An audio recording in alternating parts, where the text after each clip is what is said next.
Okay, and we're live. I'm just finishing setting up a couple of my things here. Today we're going to try and finish that submarine, and then we're going to try and move on to the next game. Next game, obviously, being the construction sim, which we got sent yesterday.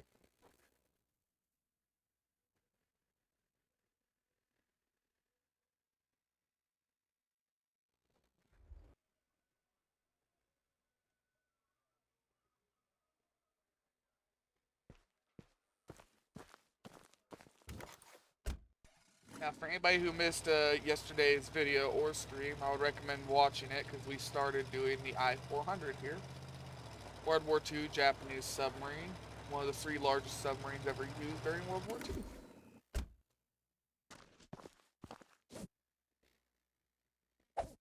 Right now, we are just working on slowly but surely cutting the whole top half of the sub off.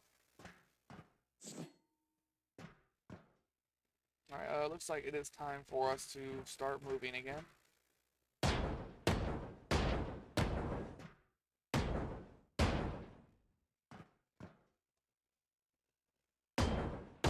As we have to go ahead and go and get to the next marks here.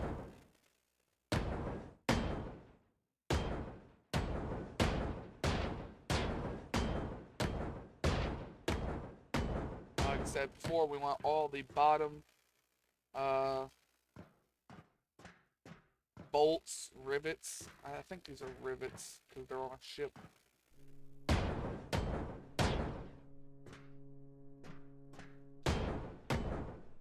We want all of these busted out. We want that one busted out too because it is part of the center structure.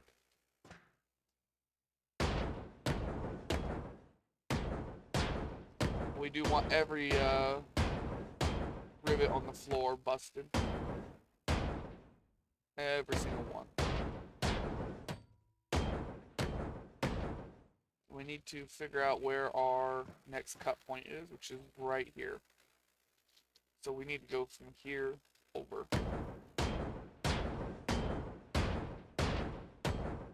Ooh, that is going to be a problem. Okay, we don't want to break any more of these. We don't want that to fall. That's going to make things a little bit more difficult to get out.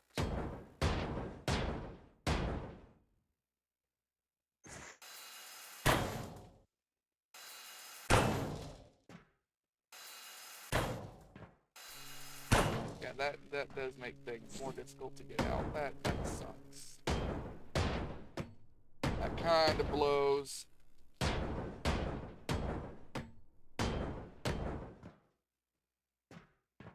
Alright, we want to go up onto that roof part.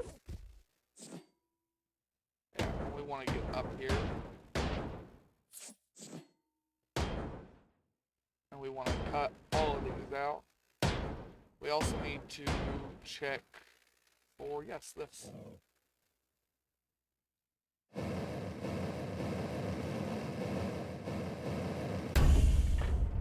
Need to go ahead and cut these. Come on. There it is.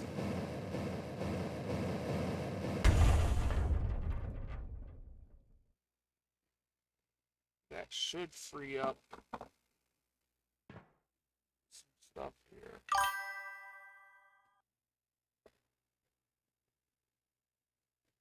Why is my Twitch chat not working here? What is going on with it?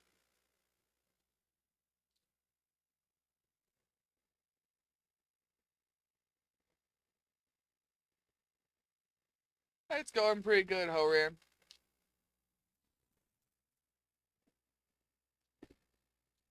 Going pretty good.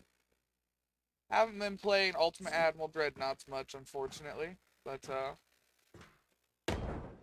we're probably gonna play that on the weekend, I suppose.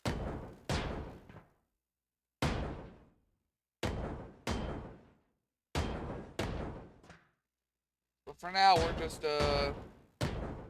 playing Ship Graveyard again. Currently working on taking apart the I-400 submarine.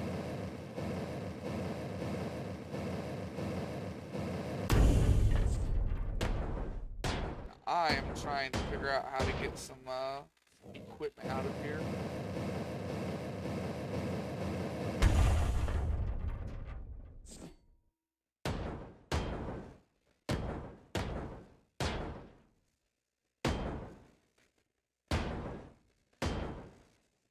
All these pipes keep getting stuck on them.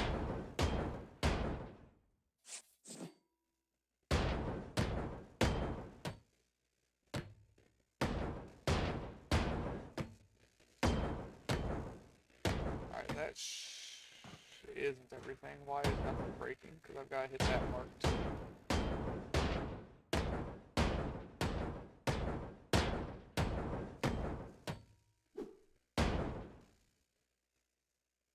All these pipes. They're going to be the death of me. Got to mute my phone.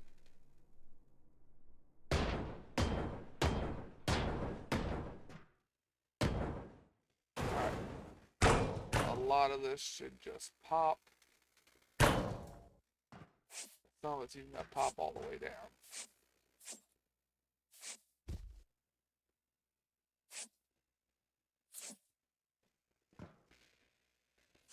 Here is where we want to get stuff out at.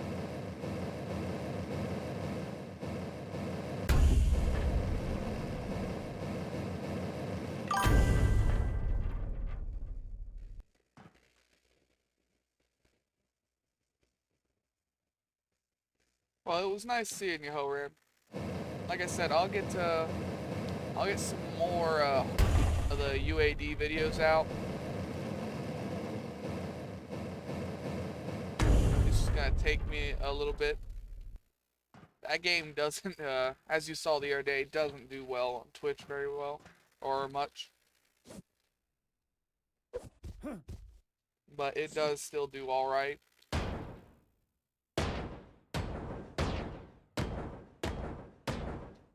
And I enjoy playing it, so it don't matter.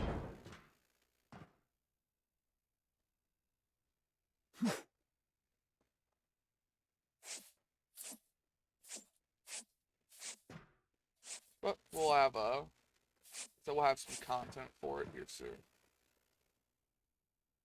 I think we've got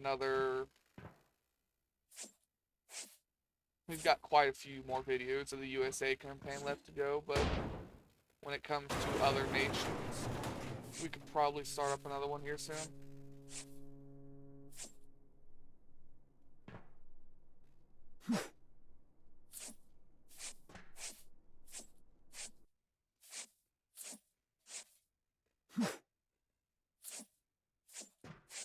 Just gotta get all this stuff cleaned up. That's all the way through.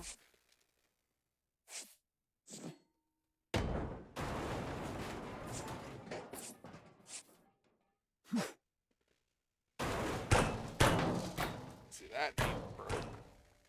That's gonna break a bunch of things. You just want to be careful. We don't want to break that.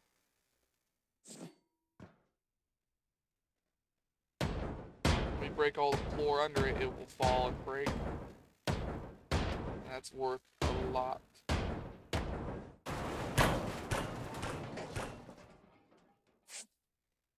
Alright, get through here. I need that wall gone.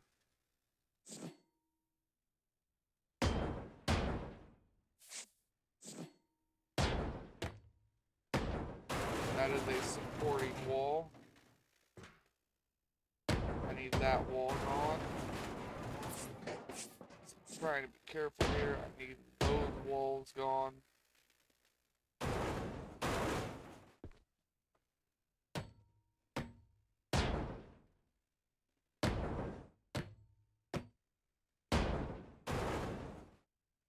These ones gone.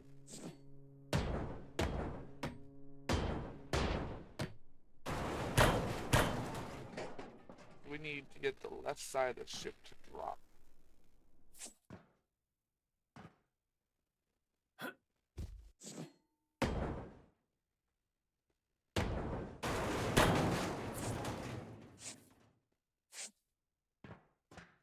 Where's our cut mark? Right here. So we need to get that to fall over. Is there anything still holding?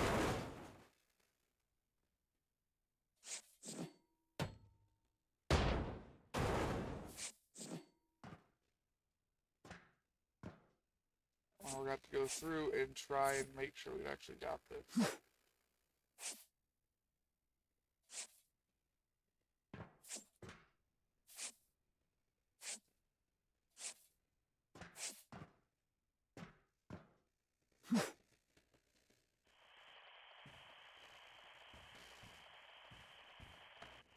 Let's go ahead and rip that off now.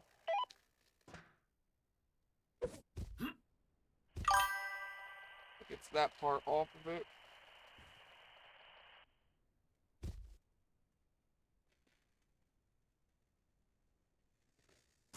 I appreciate Hoenn, but unfortunately I do like Ultimate Admiral Dreadnoughts, and while it doesn't get the most view, it does still get a couple. So I just try to make it to where it's not something I play every day.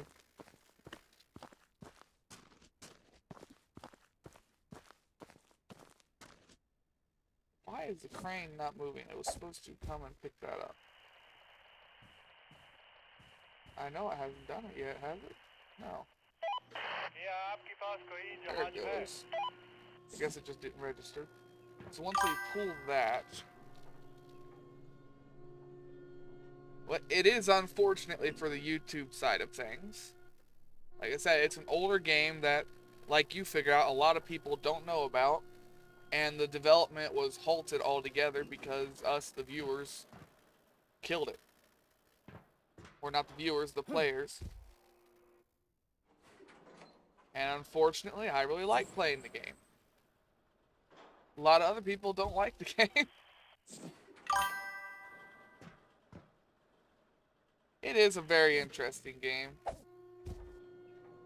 Because I kind of wish that we didn't cost the game its future. That really does disappoint me. Like I said, it was 100% us, the players' fault there.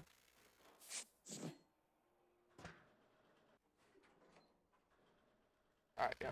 That side fell over, so we can go ahead and rip it off now. We have to go over here to our winch. Give it a stern yanking.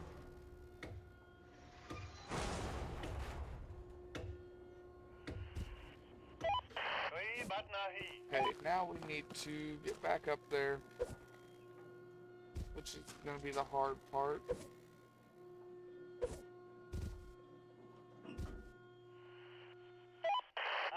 Damn. It needs that piece out of the way too.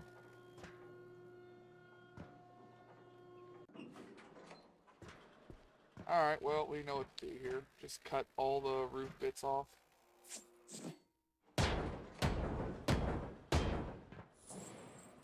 Just gotta go ground level. Ain't gotta do much else.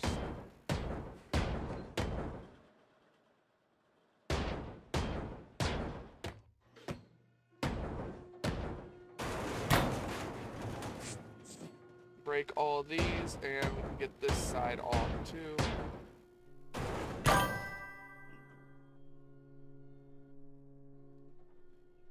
Yeah, that is something you've always got to fight with.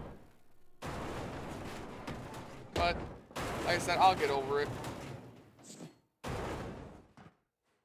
Money is the end goal, but it's not a realistic goal.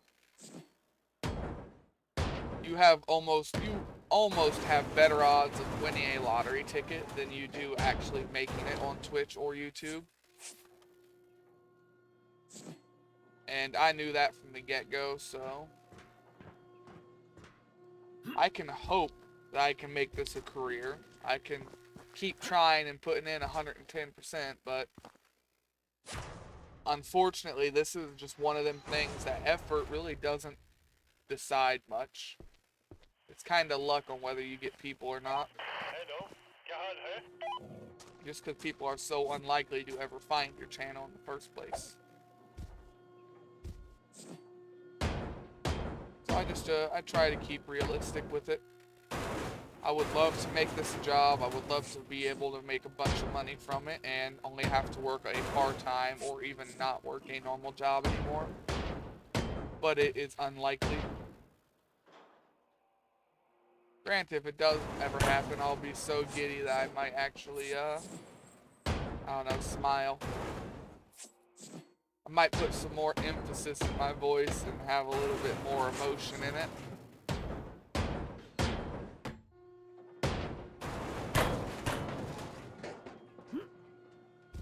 Alright, so here's where the ship breaks again.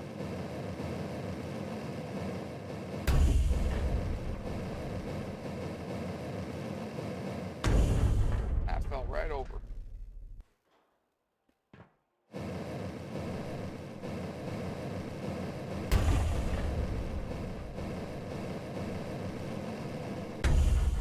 Alright, now we need to cut all this free so it can do the same over here.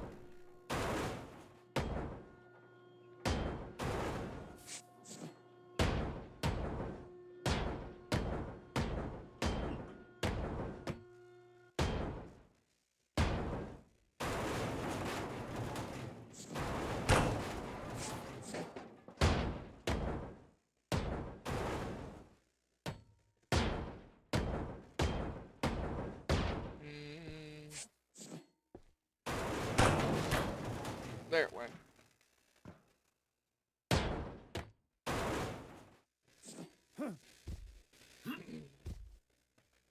I gotta throw that inventory's full.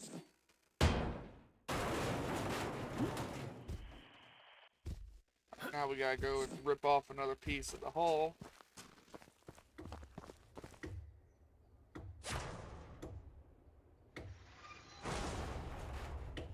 There we go. Have the crane start getting that out of here. Find somewhere I can get a rope again. Okay, now I need to have the crane get that and that out of here. And our crane is unbelievably slow because it's the one thing we haven't upgraded. It's gonna take a minute to get through all these.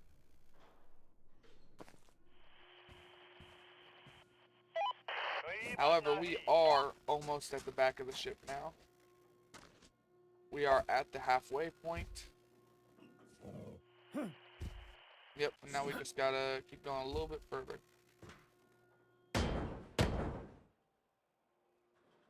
Because we do have more stuff to cut right here.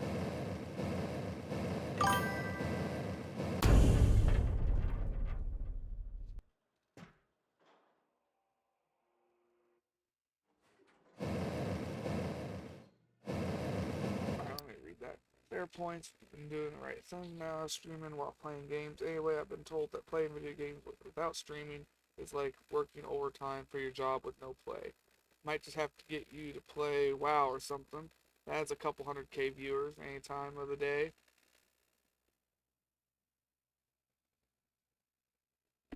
Yeah, but man, me and WoW. Oh man, that takes me back a number of years. I don't think I'm ready to get back into that. I feel like that would be opening Pandora's box.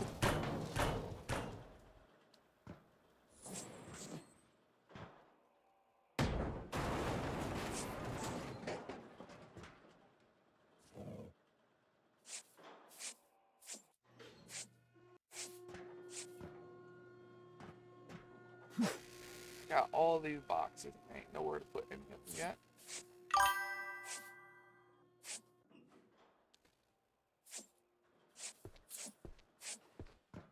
Yeah.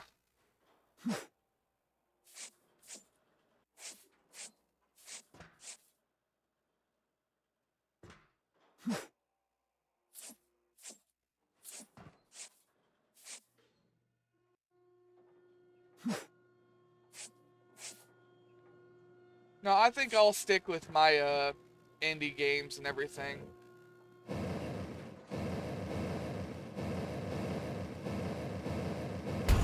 It'll be a lot slower growth, but it is what it is. Yeah, I'm here for a while, so it won't be that bad. My truck is parked all the way at the front of the ship again. We need to move that. Truck needs to go over here to the left so I can actually get stuff into it. We've got to clean up some of these boxes here.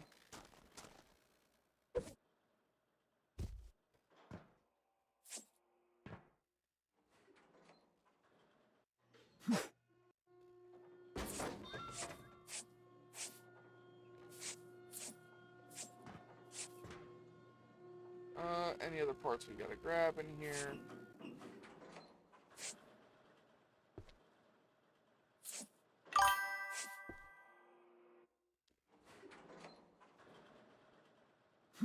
I appreciate it, man. Like, I stream at such weird times because I've got a couple of viewers that are over in Romania.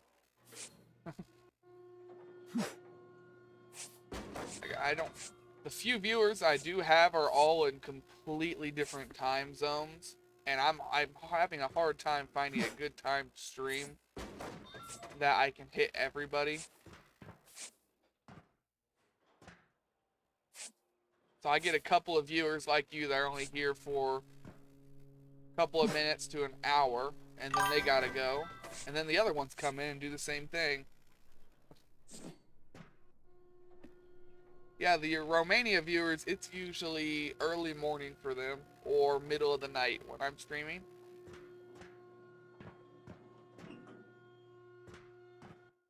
Yeah, I'm having a hell of a time finding a good spot here.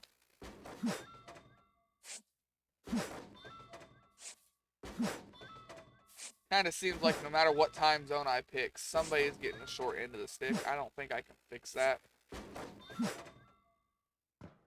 Just problems with time zones.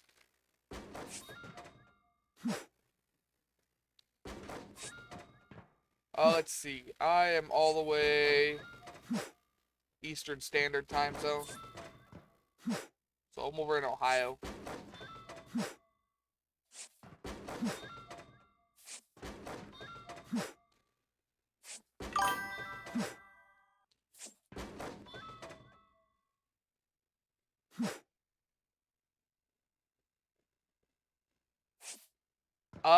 We actually have done a couple 10 and 12-hour streams. They were broke up into multiple video games, but we have done a couple of streams like that already. I would love to do it more often, but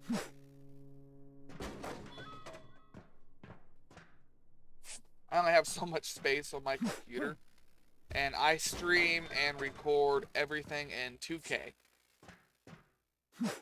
So it usually, to get that many videos uploaded to YouTube that long at 2K quality, usually takes about 20 hours to get them all uploaded.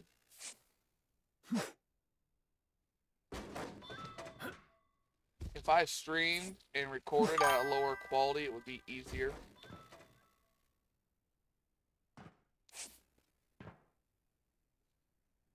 I was already doing that in a factory, dude. I was working 12 to 16 hours a day in a factory, and I went 3.5 months without a vacation.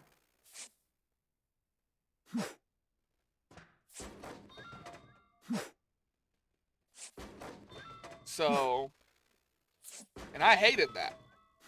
At least I enjoy doing this.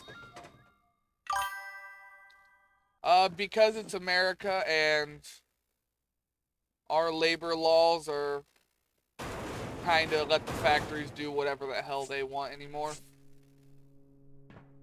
It's mandatory overtime. Don't worry, that was the same factory that let me go as soon as I went to long-term disability. Because it was in their terms and policies and the contract I signed when I got hired. That if I ever got too hurt to work, it was automatic termination. They're also the same company that's currently fighting me on my long-term disability and is making me sit here and actually had to go to a food bank to actually fill my stomach because I could not afford to eat. So yeah, just kind of, I guess the best way I could put it is capitalism.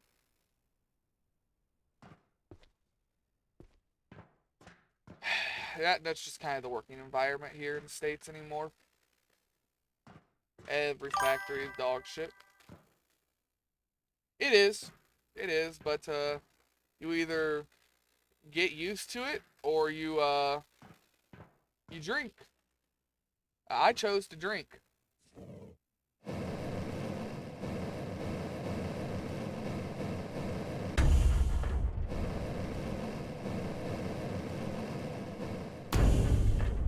Or you do what the other people did. Like, almost everyone in that factory did something. You had drinkers, you had, not just normal smokers. You had a bunch of, people that would actively go out of their way to,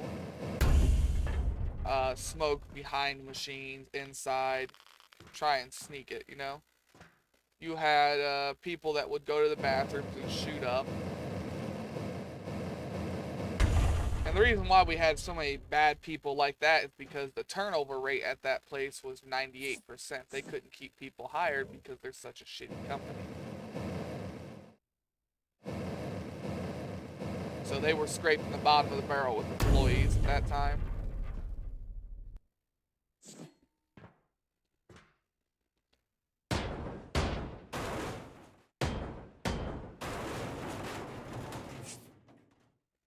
But yeah, if I could do that with a job that I absolutely hate, then I can do it again with a job that I like.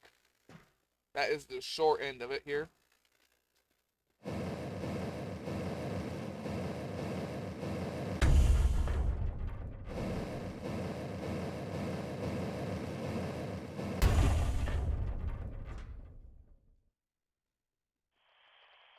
So we've got to figure out how to get that out of here. We need this cut off.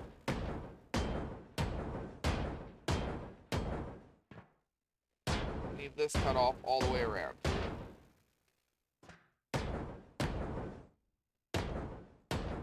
These panels are wider. We have to cut both of these.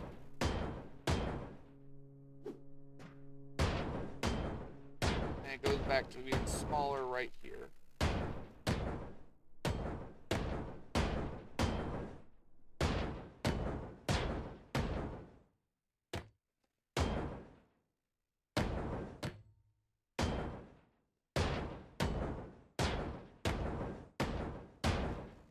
I didn't even notice we were at the end of the ship here. That is good. It means we are almost there.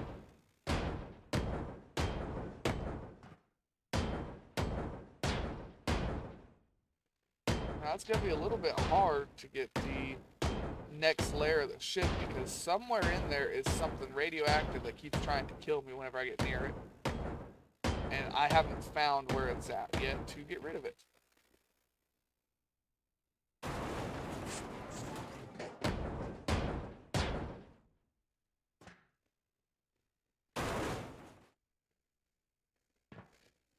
Alright, nope, we missed something here. What'd we miss? This right here. That should go all the way around and circle back to the left. If it doesn't, that means we miss a rivet somewhere. We missed a rivet, it quit going. Where did we miss a rivet? Up here.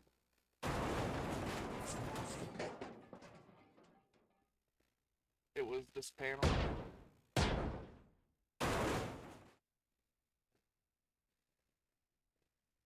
Okay, there went that stuff. But it stopped again around here.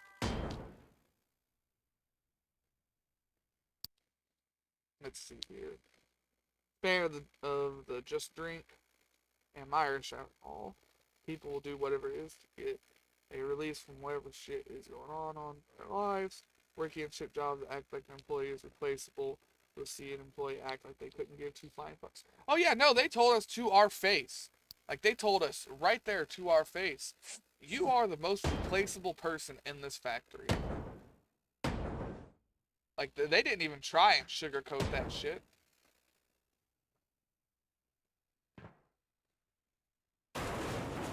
Like they were all about, well, this company is a family until you do something they don't like. As soon as you do that, it's like, we ain't fucking family. You're the most replaceable person that works here.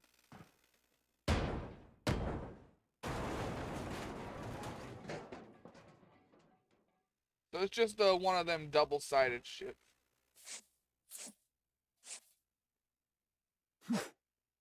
You're screwed if you do, you're screwed if you don't.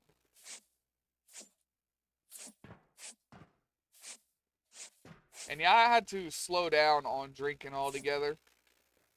I drink an obsessive amount. Not obsessive, is it? No, I'm looking for a different word here. No, obsessive works for that, yeah. So I drink an obsessive amount of vodka. Usually something along the lines of Everclear or moonshine. I know it's not vodka, but, you know. And the average proof rating of what I drink is around a 150 to a 190.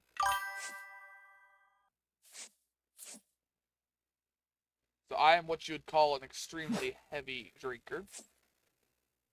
I've actually, in real life, met very, very few people that could ever outdrink me. I've had people say they could, and then they try, and then they fail.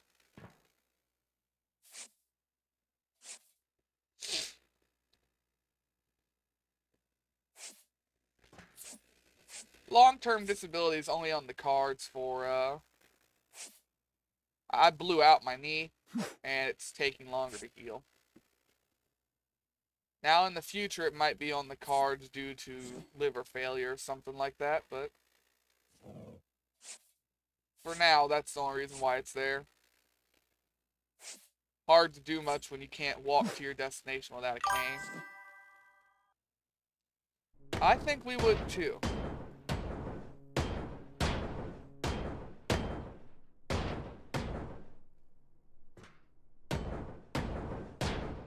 Who knows? Maybe one day I'll get big enough to do a meet and greet. And just to fuck with people, I'll schedule the meet and greet over in Ireland.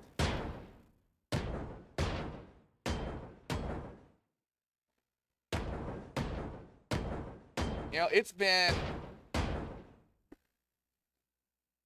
probably been 5 or 6 years since I tried haggis. I think I'm ready to give it a try again.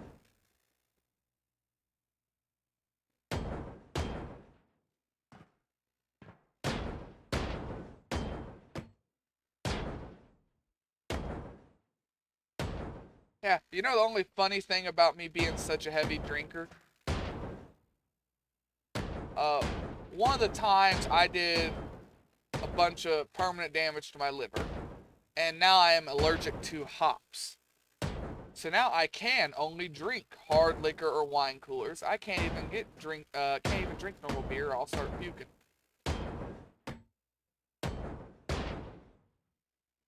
So it's like people can't even stop me from drinking hard liquor because I don't have much else to drink.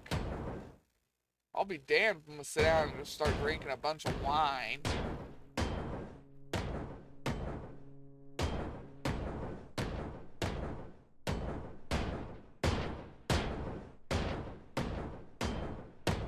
That does suck because there was a few beers that I didn't like.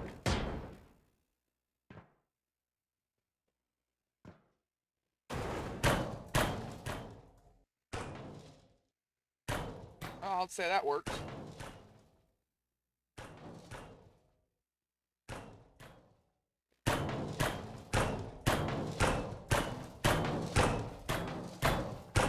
Oh, there I went that side.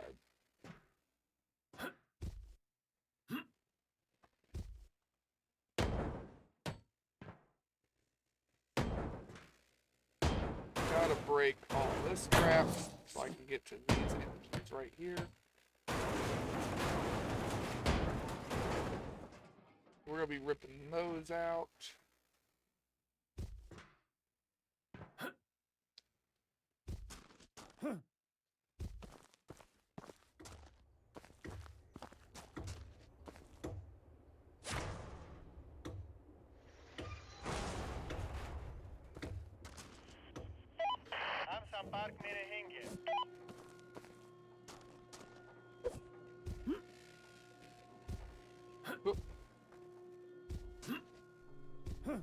Man, who knew tearing apart a submarine was so much work? The good thing my guy is superhuman and can just sit here and jump up and down fucking 20 feet drops.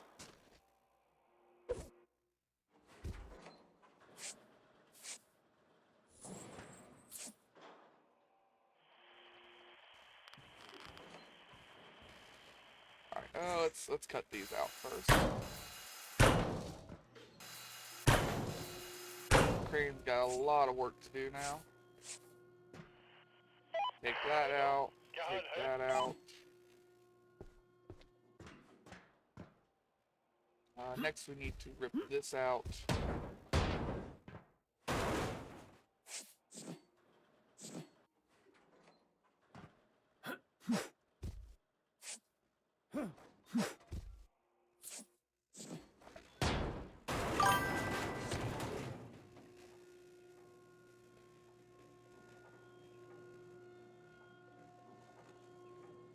There you go. I like this idea already.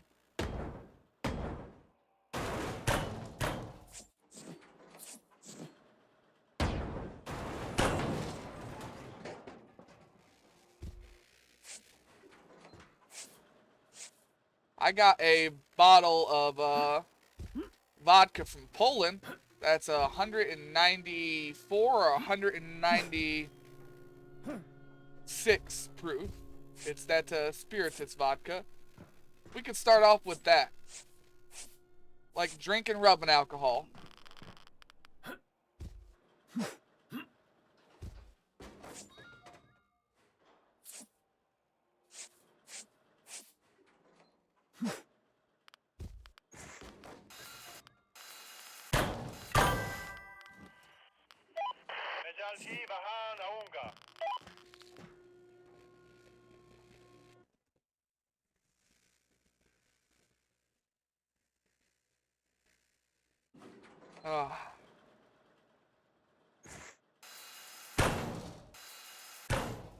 Yeah, I was definitely born in the wrong place. I should have been born in Ireland.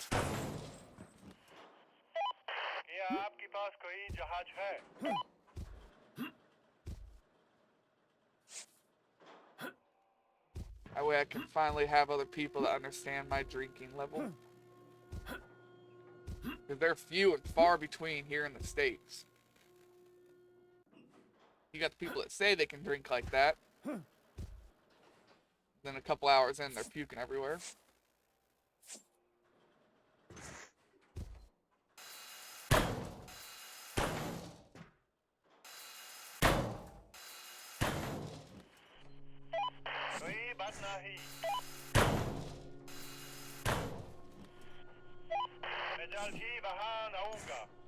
I've got to get out all of this stuff too.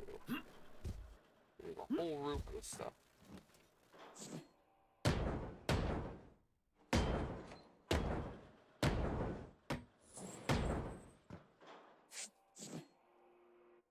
Go here.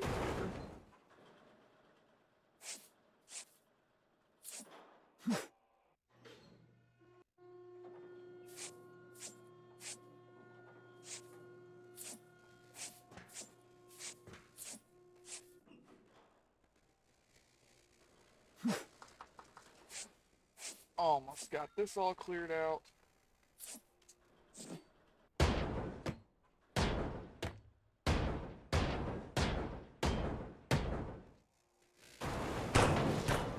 That'll let us get all of these out. Now we need to go and find the next connecting point for the walls.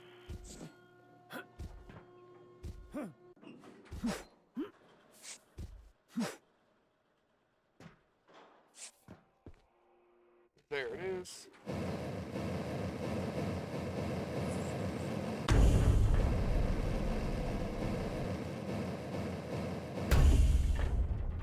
And we gotta drop both of these walls out of here.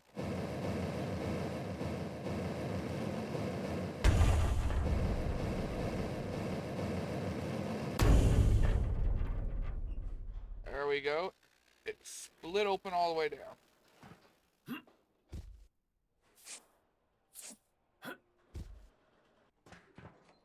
I don't think there's anything else left in here. Nope. Alright, let's go drop all this stuff off here.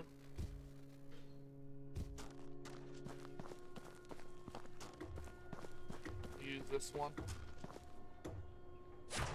Gotta sneeze. Damn.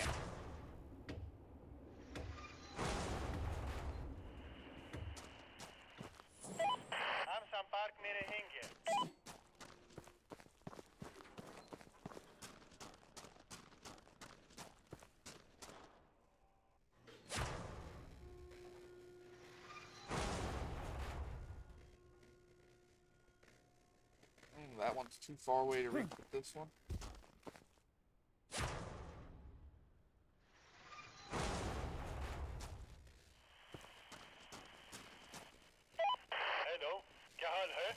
Alright, we got all of them scheduled to be picked up.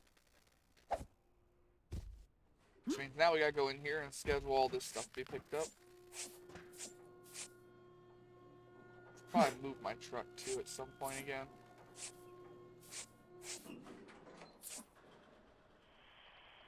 These two are already scheduled for takeout.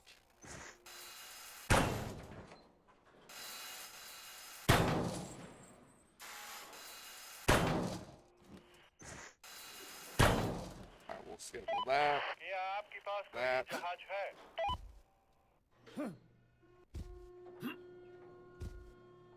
Climb up here on this so I can get these. Help activate inventory space for them.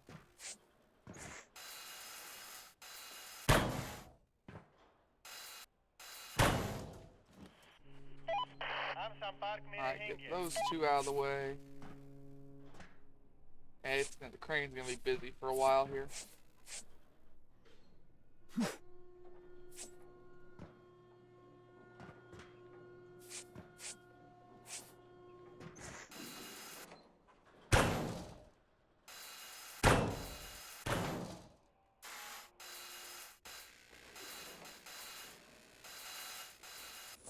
Come on, cut! I got too much debris on the ground. I need to clean it up. It's affecting the hitboxes here.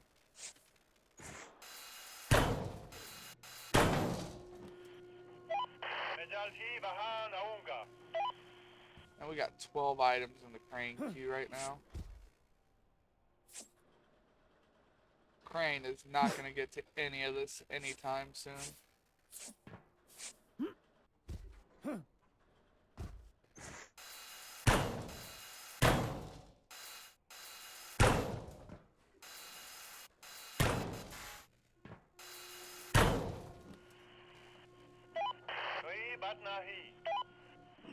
Alright, that gets that out of the way. Then the last one is this. We got 15 items in the queue right now for the crane. But here's what we're gonna go do. We're gonna go all the way down here. Didn't mean to go that far down. And we're gonna work on ripping off the next piece of shit here. And what a horrid piece of shit it is.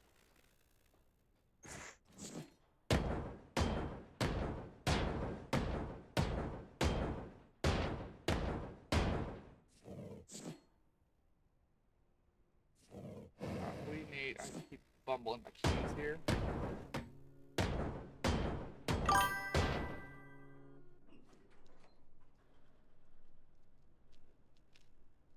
FPS RPG games I play? Let's see.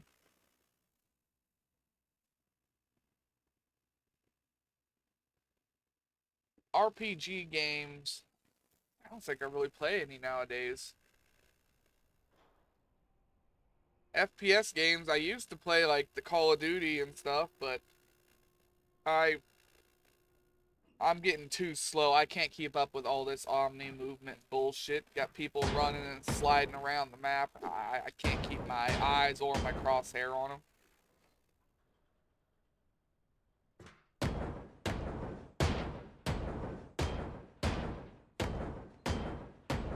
As for RPG games,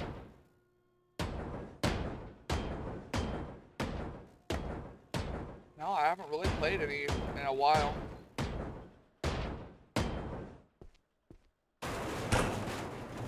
I used to play quite a few, just kinda haven't played any in a while.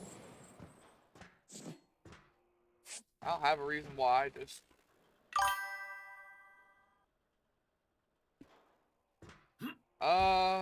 in general. Let me think here.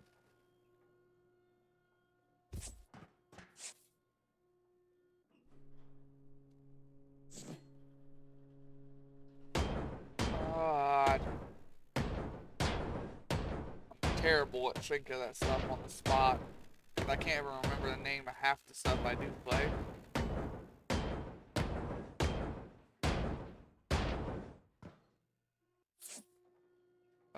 Let me roll on the stick here.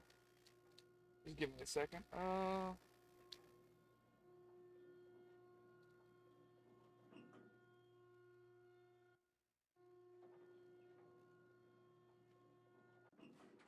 Yeah, just give me 1 second here.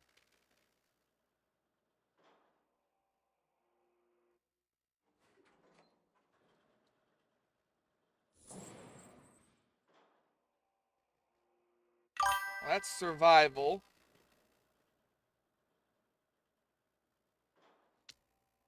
I have Ghost Recon on my wish list, but I don't own it. I used to play a lot of 7 Days to Die. I don't like their updates anymore, but that was more survival crafting than FPS. I have 1,000 hours on Counter-Strike Source, but that's kind of dead these days. Oh, there's 2 FPS games that I've been playing a lot of lately, but they're more horde shooters than anything else. I've been playing a lot of Darktide, Warhammer 40k Darktide, and I play Deep Rock Galactic. Said those are more horde shooters than they are standard FPS. I have Payday 2. I play it on and off.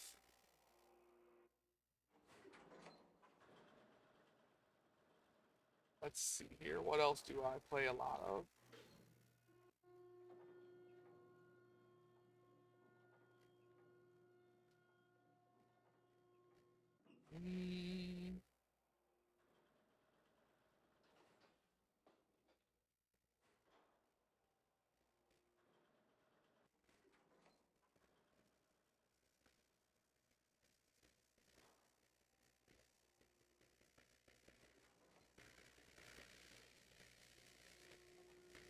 I play Barony sometimes. That's more of a roguelike.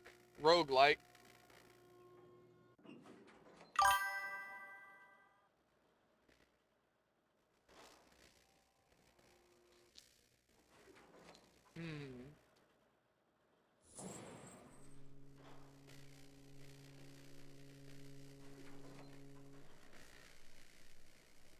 Mass Effect like.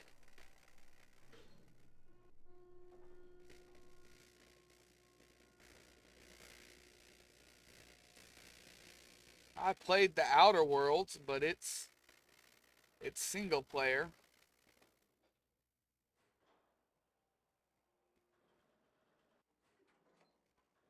Last time I played any of the Mass Effect games was on my PlayStation, and I don't even have that anymore. It got stolen.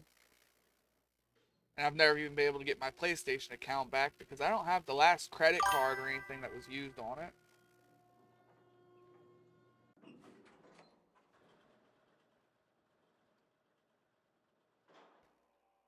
Yeah, like I said, I've been looking at Ghost Recon too, as well. I've got it on my wish list, and I've been thinking about playing it. I just haven't gotten to it yet. I don't have money to go ahead and buy stuff like that.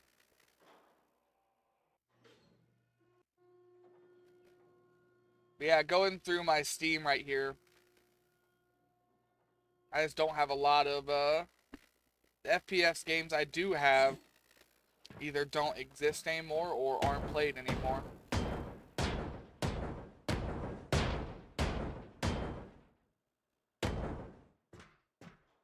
Most of the time I ignore the FPS games anymore because they're all some Omni movement bullshit. I can't do it. It pisses me off.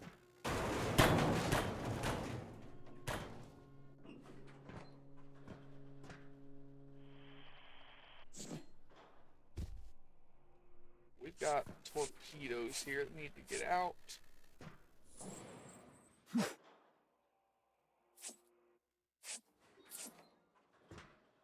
Like, I think it was Call of Duty 6. Because Call of Duty 7 is coming out. I had bought in Call of Duty 6.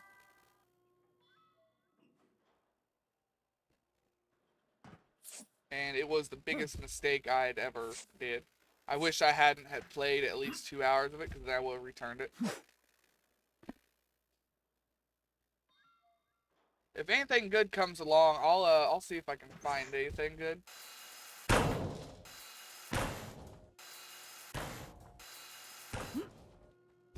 It's just trying to find a good FPS game anymore is needle in a goddamn haystack. You can't find them. Yeah. My last favorable experience of Call of Duty multiplayer was a decade ago on Modern Warfare 2.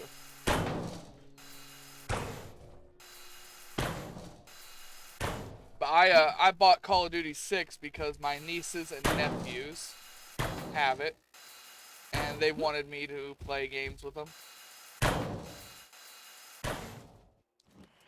And I figured, well, zombie mode's probably still fun, ain't it? No, it wasn't. They even fucked up zombie mode in that one. I couldn't believe it.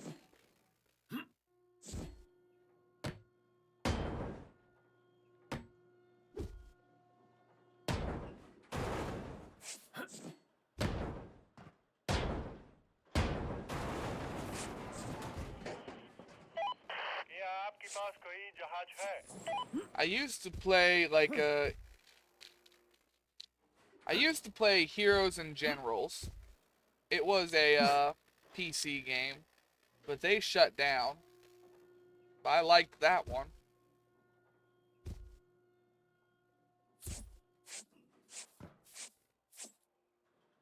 We're now down to the bottom floor of this ship. I haven't been here yet.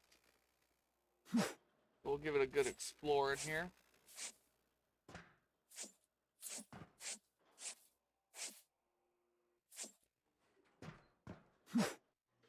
Take things a little bit at a time.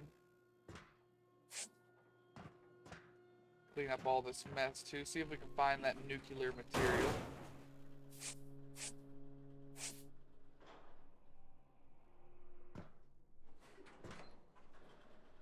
Look at that. Alright, I'll keep my eye out though for a good FPS. If I find anything, I'll let the community know.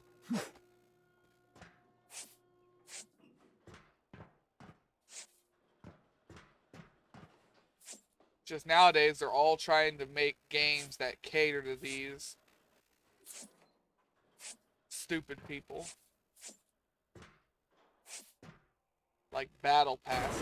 God, I wish those never happened ever. Because now every game's got a battle pass. And it's every single game. The new Battlefield that's coming out, it looks like it's going to be really fun, but that is hardcore player versus player. Not what you're looking for. Man, I got a frog in my throat here.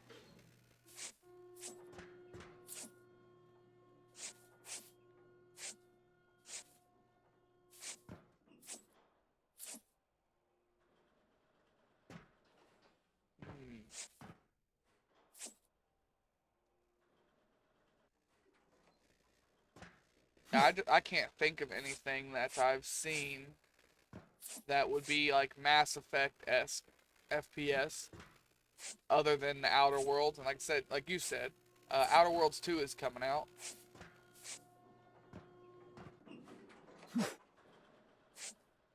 Yeah, I was kind of sad that I couldn't romance any of my companions in Outer Worlds 1.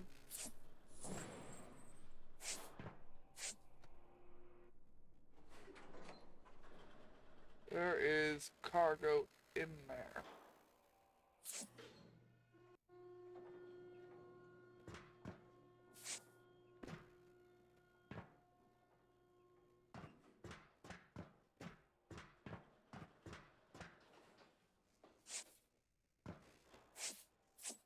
I haven't found that nuclear material yet, have I?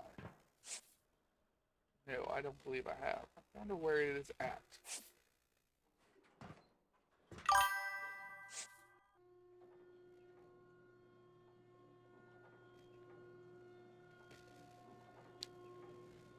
Yep. Yep. There is no fucking better way to put that. Like, a lot of times anymore, if a game has a battle pass, I just give up on it. Because I know that it's only going to be good for a few months. They're going to do a couple of battle passes, and as soon as the income starts to drop, they're going to basically stop working with the game. I'm going to say that's where the radiation's coming from.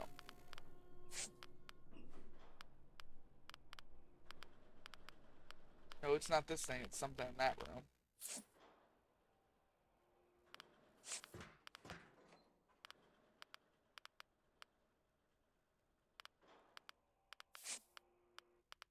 Yeah, it's in there. Alright, so we know where the radiation's at now.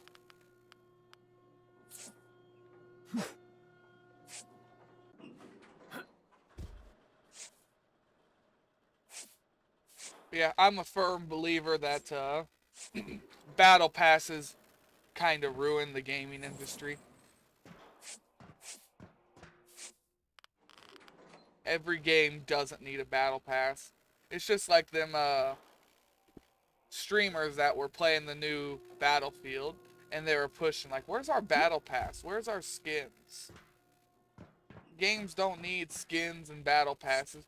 We played Call of Duty for decades without skins or battle passes. You wanted something, you worked for it.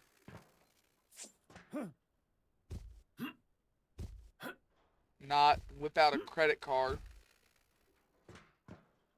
It'd be one thing if them battle passes were at least workable. They're usually impossible to do without spending money. You would have to sink so much time into the game that a normal person would physically not be able to do it and still work a full-time job. It's asinine.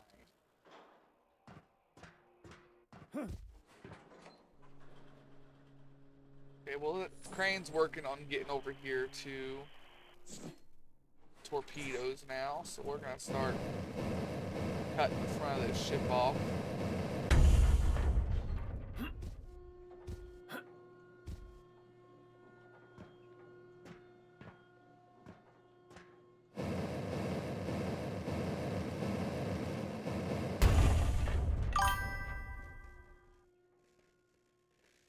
Read this here.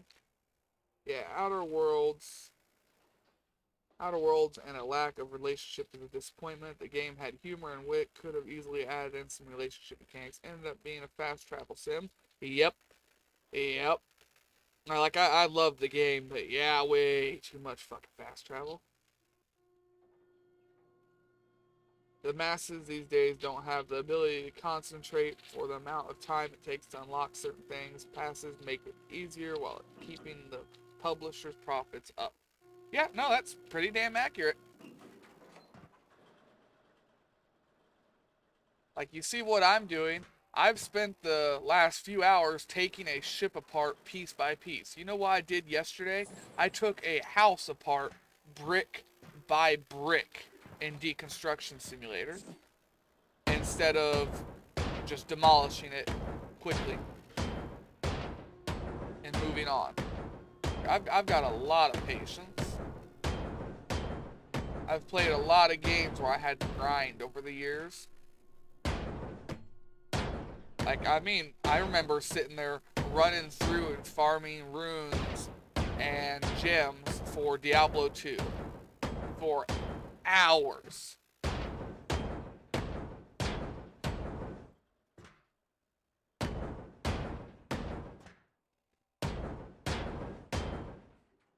But there are some games that both have a stupid grind, a battle pass, and are damn near impossible without their premium memberships. That's the other problem with games these days. Everything's got to have their premium membership. Like, oh, look, you want to play this game? Well, here's the plus version of this game. You get triple experience, double money, only $20 a month. And then they make the grind so absolutely long that it's literal years to unlock something without the premiums. Best example of that I can give, War Thunder. A free-to-play player on War Thunder might as well just give up. Because it's going to take you, if you play one nation and you're good at the game, it's still probably going to take you about a year to get to at least 6, 7, give or take, 7.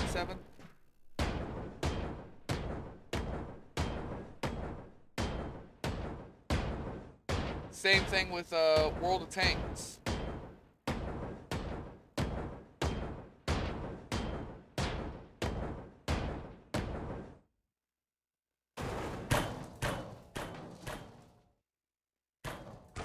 Right, we gotta clean all this up here and rip out this chunk of ship. Which means I need to go get the truck again.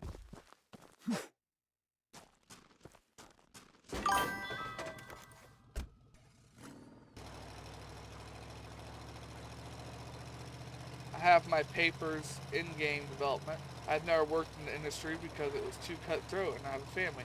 I've since gone into web development and you see a similar problem. People don't have the attention span.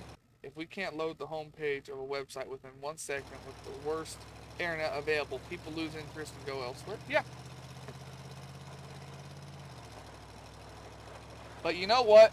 It's finally hit the turning point lately, and you have a bunch of these single developers making better games than these AAA studios. Gaming is finally starting to make a comeback because people, after so many years, are tired of all this shit. They don't want any more of this stupid crap.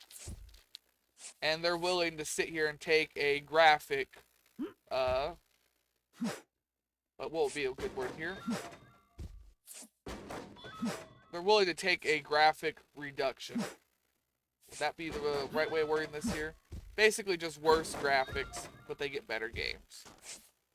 Because like I said, there's a bunch of these single developers or small team developer studios anymore releasing games, and they keep pulling better players than these AAA studios.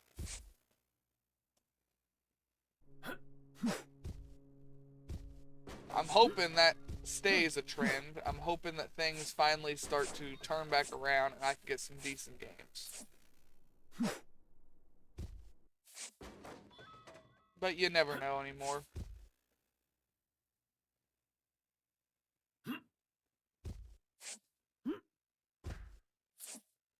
is just gonna be what it is. I think TikTok was the final nail in the coffin for a lot of things. Because it was just such a quick hit of dopamine. Why would anybody do anything else where they can do this, get their dopamine, and then move on?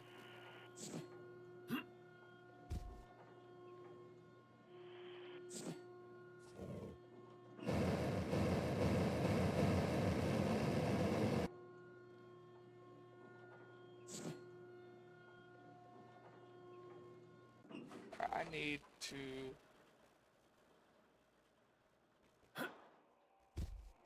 get up here again. Yeah.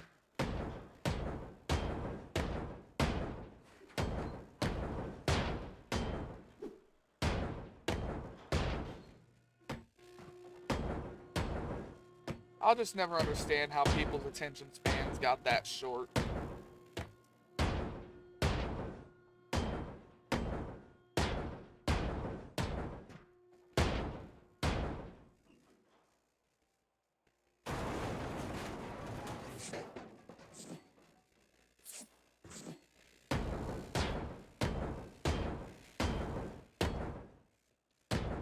There's no reason for it to be that way. But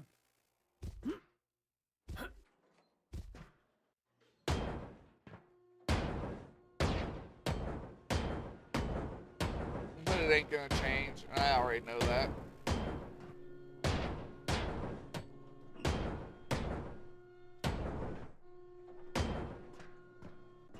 Need to follow this.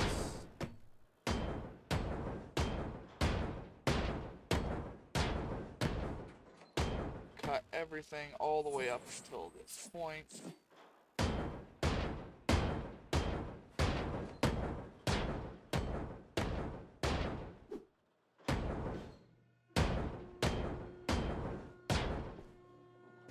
Okay, that looks good on the top side. Now we need to go back down to the bottom side and repeat the process. Go with a few other steps.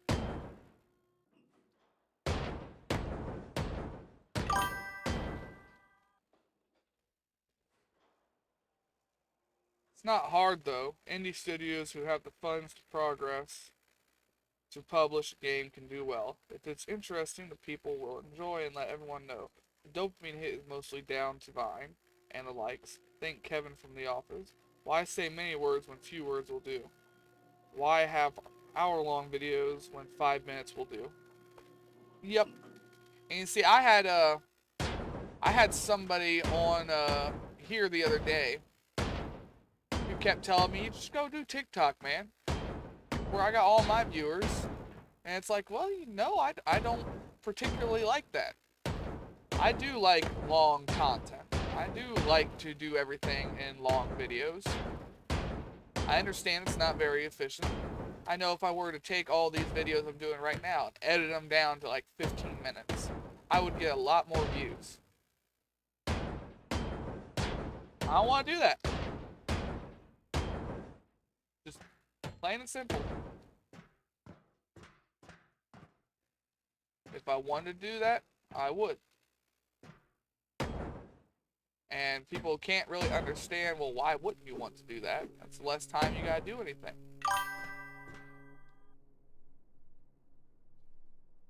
No, I wouldn't. If I was doing this stuff on TikTok, I wouldn't stream any of this. I would record it all, edit it down, and then I would post the edited stuff, and I would use Twitch's, this is a pre-recorded video, filter. So that people know, hey, look, this is already done and over with. And it would get the same fucking shit. Just, it's not worth it. I have my ways of doing things. I have how I like it. I have the interaction I want. If it's gonna mean I have to take a hit here and there to certain things, then so be it. It's just like me playing Ultimate Admiral Dreadnoughts. That game doesn't do well. I like it though. There's a couple of people that watch my stuff that like it. I don't care if it doesn't do well. I'm gonna play it.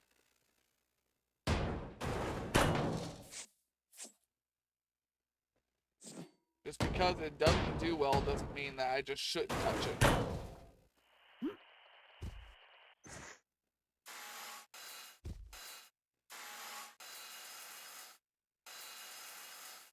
Come on, let me have that.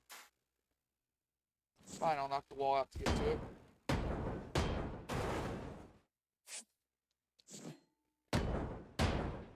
Yeah, I've had multiple people now tell me, you just start doing stuff on TikTok.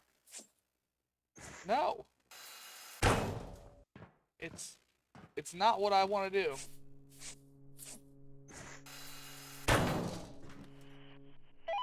Oh, you know, that might be a problem. I forgot about those pieces of ceiling right there.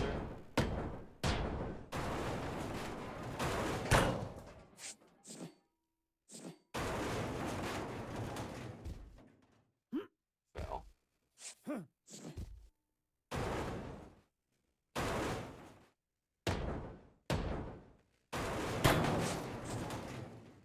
Alright, let's grab all of these, get them out of the way. And I should be able to get this pulled out of here. Was there any other large cargo that I was forgetting to grab? Because when I knock this floor out, everything's going to collapse. Yes, right here. We need to make sure we get all this stuff out before we do this. Because when I knock the floor out, it's all going to drop and it'll instantly break.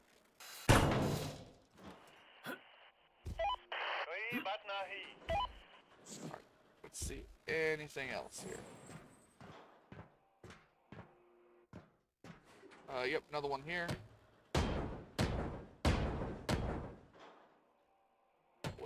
Where's the panel piece? There it is.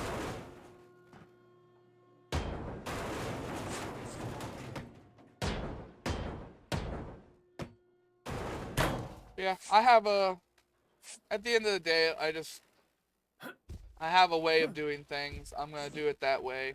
It's not going to be the most successful. It's not going to be the most efficient. But the people that do watch me are going to like that I do it that way.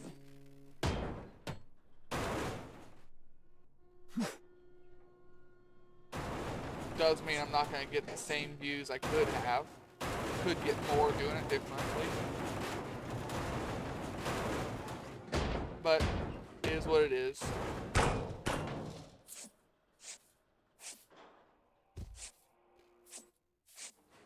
The second you start trying to treat all of this like a business and you try to go for most efficiency, you're going to do the same thing all these big YouTubers sit here and bitch and complain about.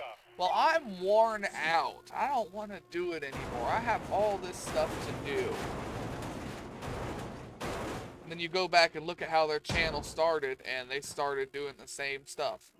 They didn't do all this editing crap. They didn't do all this big shit. They didn't have editors. Just once you start trying to treat YouTube like a business, it stops becoming fun, starts becoming a job.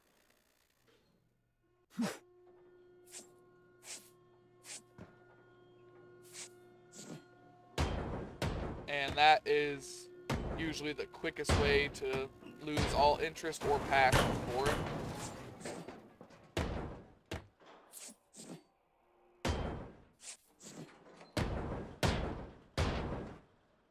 My whole thing that I built my channel around here is that, hey, look, when all your other YouTubers quit doing YouTube because they're tired or they don't want to do it anymore, I'm still going to be here. That's my end goal. By all means, go do your TikToks and edit videos and blah, blah, blah. They don't give you the human interaction that Twitch would.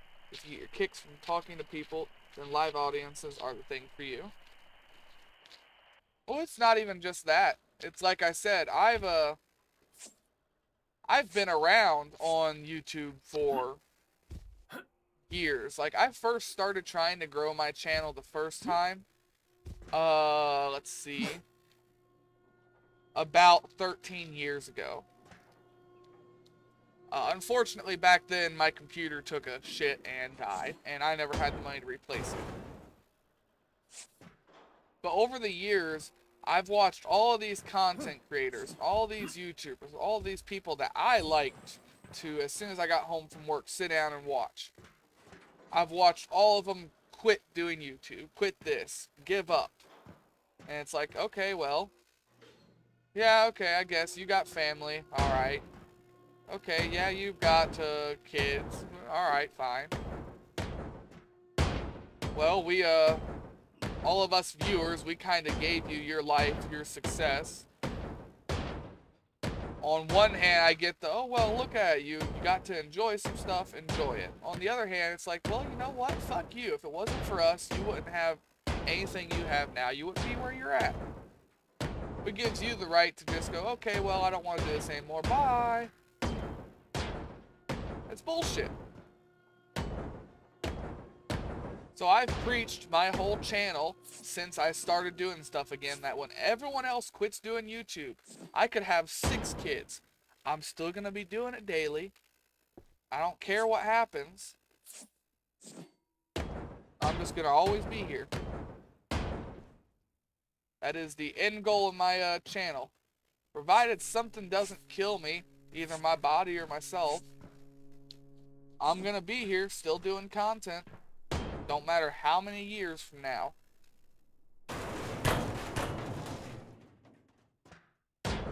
That way, whenever anybody just needs to sit down and watch a video, well, there it is.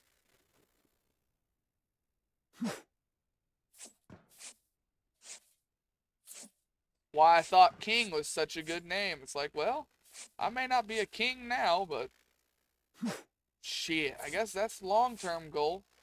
Be some kind of king of YouTube.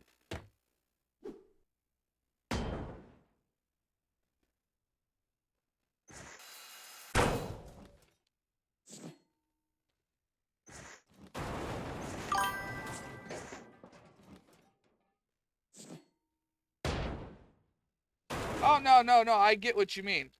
No, you didn't come across wrong. I was saying it's not just that. No, your comment came across perfectly, actually. I understand. Because I like the human interaction.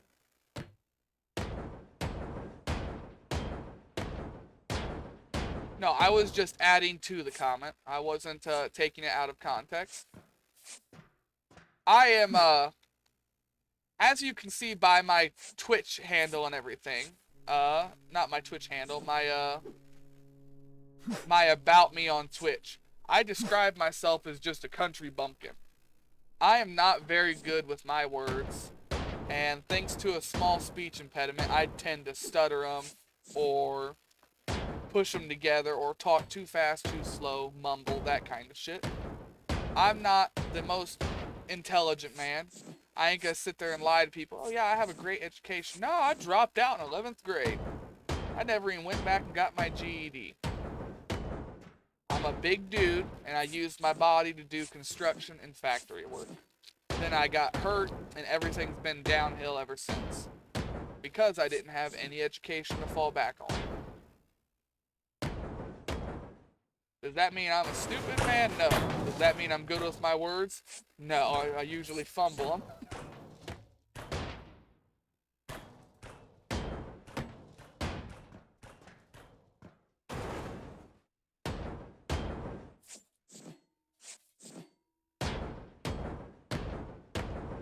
But, yeah, no, I was just trying to add to it. I wasn't trying to, disagree.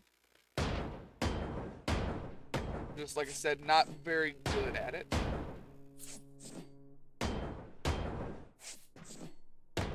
Somebody who's trying to make a living off of talking, I kind of suck at talking. I really do here.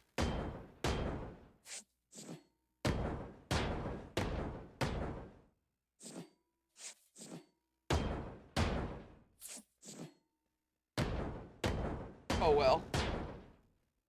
Either way, we both got our points across. All of this should hopefully fall soon.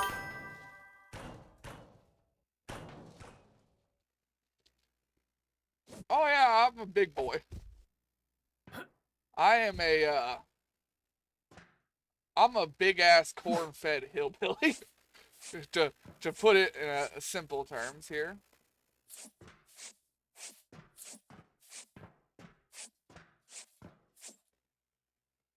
I don't try and hide anything about myself. I don't care about a face reveal, as you can tell by my face on my picture. I don't try and make anything about myself secret. What are you gonna do? Come to my house and tell me I don't like your content? Alright, go for it. The only thing I haven't publicly given out, I don't think, is my address. And that's just because that's something you probably shouldn't give out. But when it comes to just face and stuff, I don't care.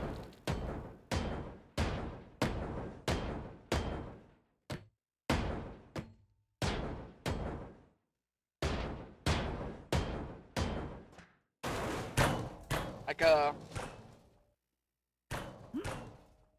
I went to the Air Force Museum with my mother a while back. And I didn't fit on a lot of the planes. Not because of a fat thing, because of a stature thing. It was hilarious. Yeah, I think I have that picture just on my computer. Let me tab out here.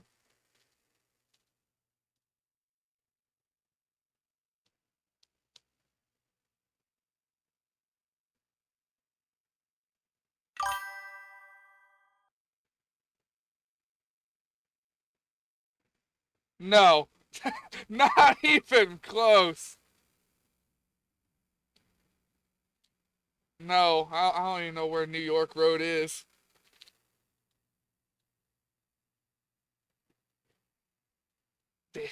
No, I'm all the way out in farm country, dude.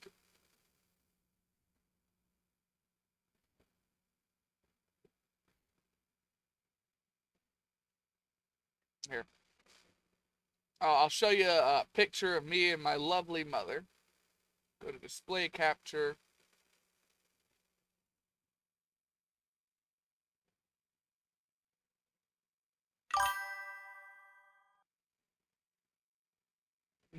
There is New York roads, I'm sure, but it's hilarious.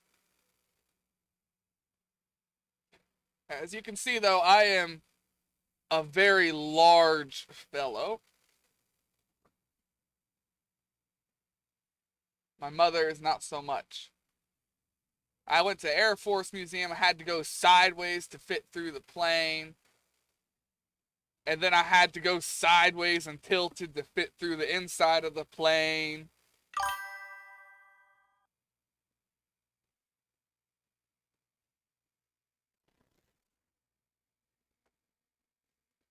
If it wasn't for me having a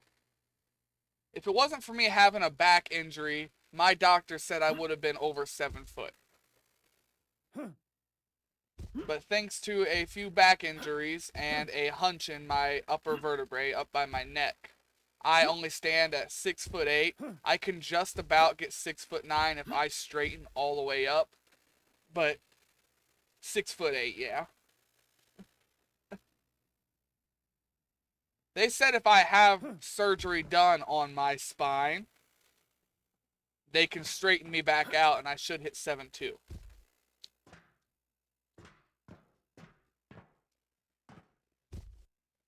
So at some point in my life, I may have that spine surgery done, and that'll shoot me up to 7'2". Because they'll fix the hunch in my upper vertebrae and fix the discs in my middle and lower back.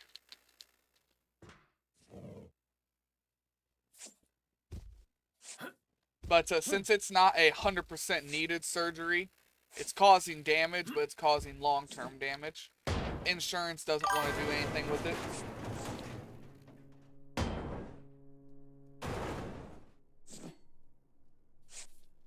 Oh yeah, I'm a very, very big fella.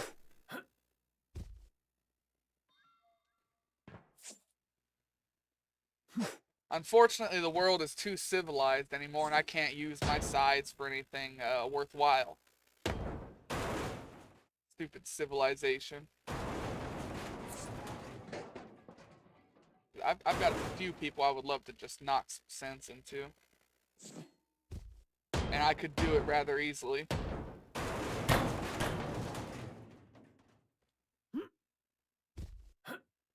But no, the world's gotta be civilized.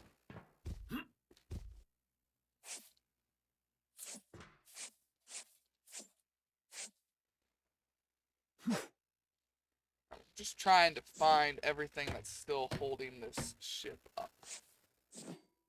It's gotta be walls like this one right here.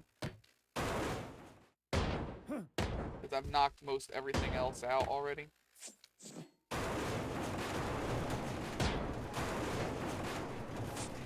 I need the rest of this to drop.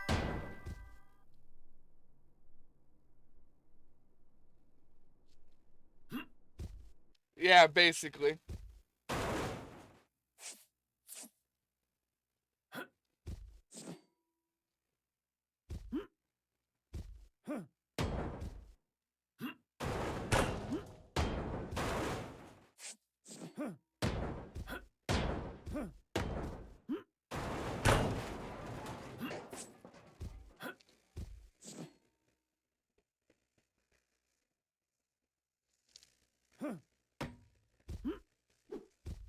Alright, I've gotta get up there to that.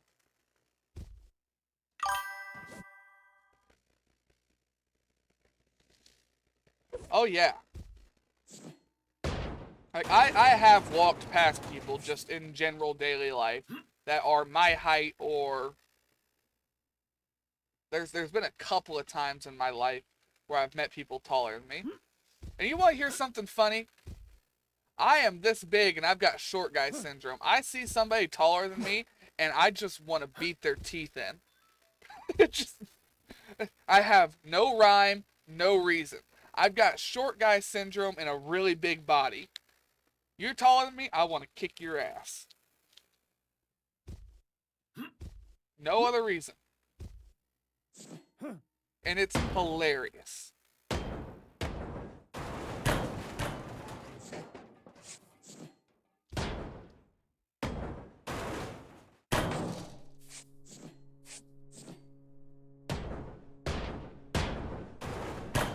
Good thing I don't meet people taller than me very often. I'll probably be in prison.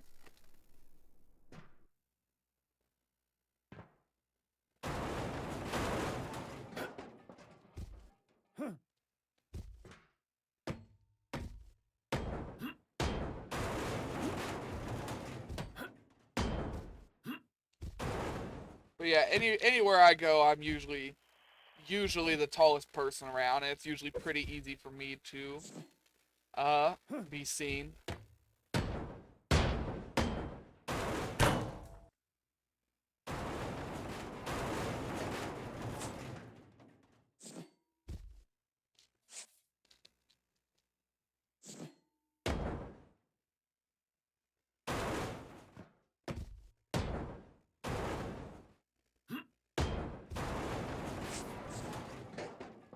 Now pick all this up. I need to find what is still holding stuff here. Found what was holding it still. Okay, we have officially got the ship dropped.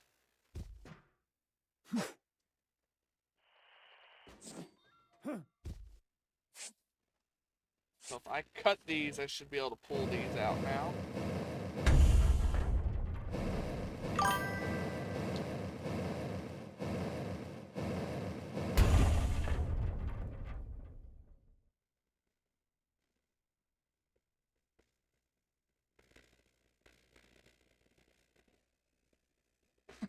I'll be the calmest, most civilized person in all the world here. Maybe I gotta move to Ireland.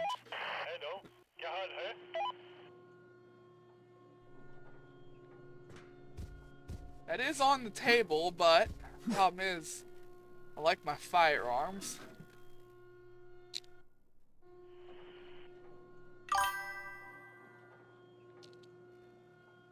What's your policy on firearms?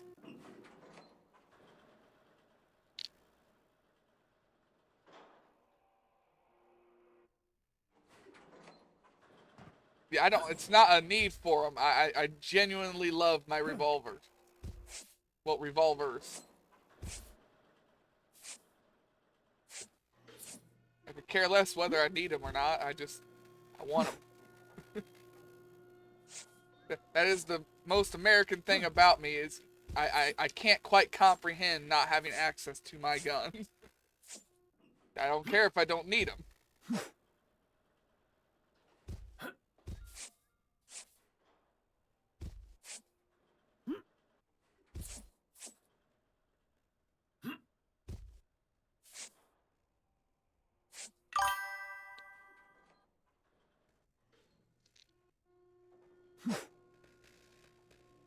Okay, but what about like 12? Like 12 firearms? Shotguns, revolvers, maybe a rifle. Would be a bolt action rifle, most likely.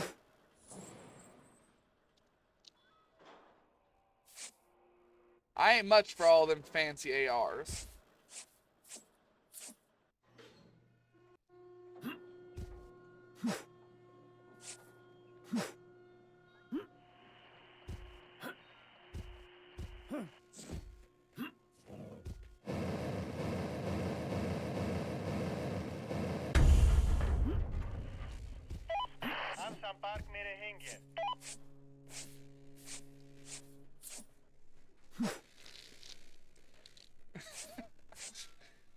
No, I've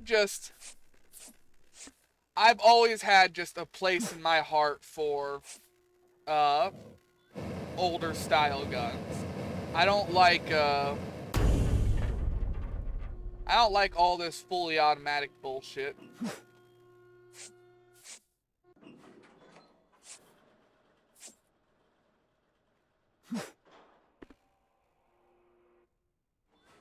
Let's see here. What'd you say? To apply for a firearm in Ireland, you must complete the form FCA1 submit to your local guard station with passport photo. Provide contact details for 2 references and your doctor. You also need to provide the reason for needing the firearm, like land ownership or gun club membership. Ensure you meet. Oh, my chat bugged out. I've got to. I might tab out and read this on the computer side because it bugged out here.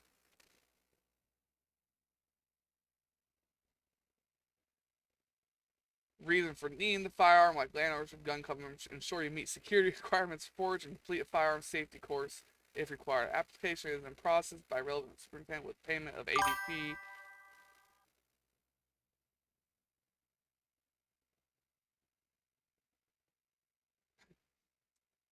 You know what? That is a lot. I could literally just go get in my truck right now and I could go buy a $60 revolver and then come home and start shooting it in a field.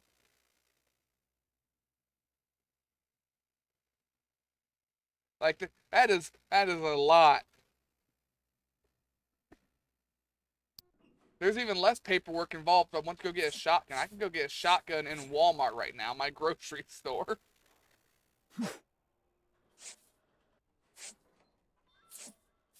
Like handguns have a little bit more paperwork. You know what? Uh, fuck you.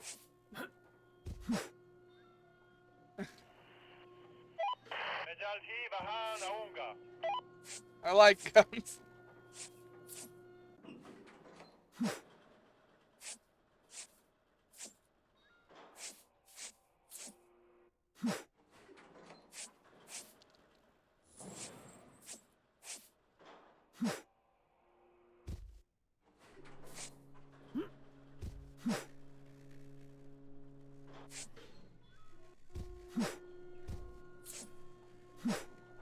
If I can't go buy my lunch meat, my bread, and a 12 gauge shotgun in the same place, I don't want it, damn it. There you go. I think that's the most American I could be there.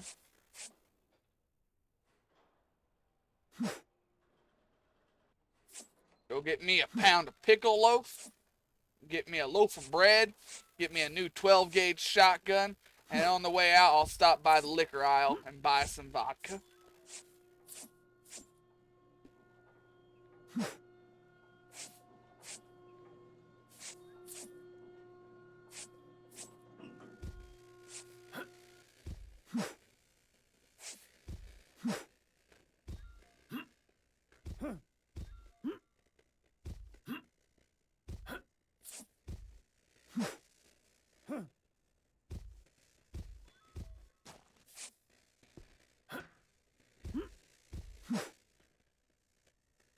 Oh, shit.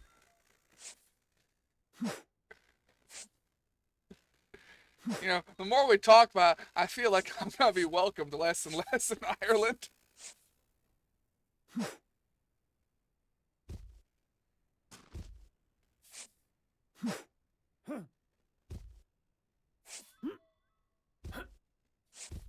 What are your meal size proportions out there? I eat a lot. If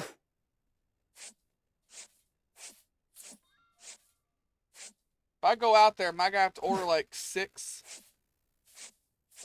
orders of something to fill me up?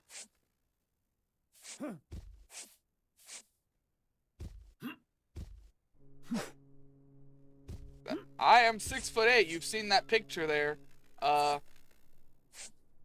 I don't know if you could guess in that picture, but I am 340 pounds.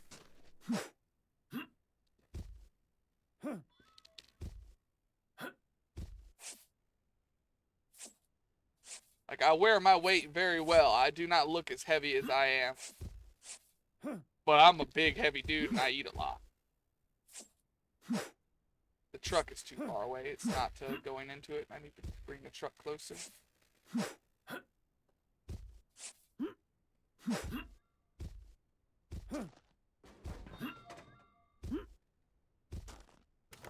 And to be fair, America is kind of nuts anymore. Anything we did use to stand for or care about is kind of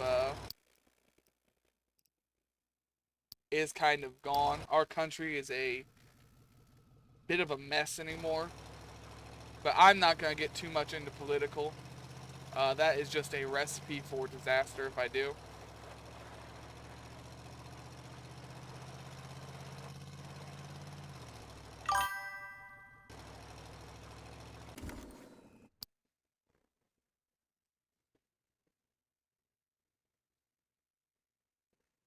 Sorry, but when you get here, all 700 foot tall of you can go finger yourself in the river and buy all the shite it is that you think you need as a special human being. I actually lost concentration on how insulting I wanted to be and started singing songs in my head. Fuck you, fuck Mary. You ask questions regarding weight, which I will answer in a different message if you say it again.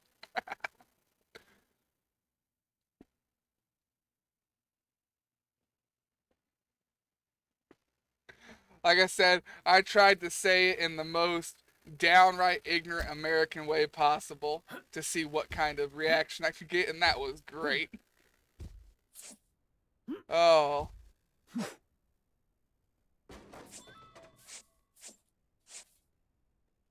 No, yeah. You know, America's not the only place with a weight problem, though, anymore.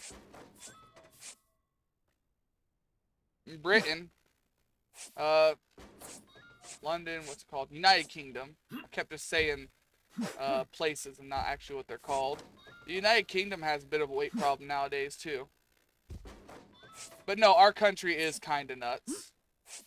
Like, we took our Second Amendment right and we kind of basically overdrawed on it.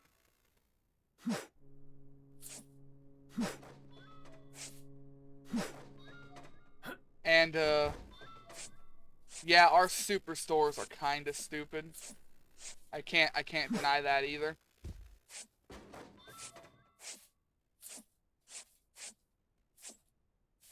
But when you've got this much land, it's easier to just make one giant store that does everything instead of having a dozen small stores.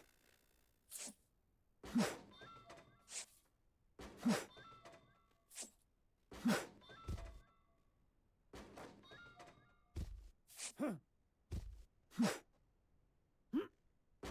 I'm glad the way I worded it got a good reaction out of you.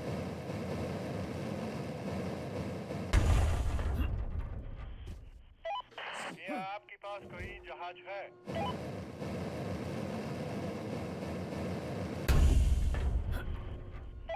कोई बात नहीं.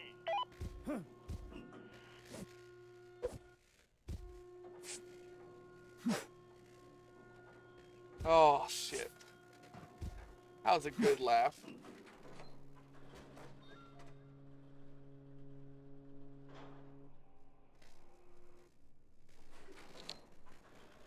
Ah.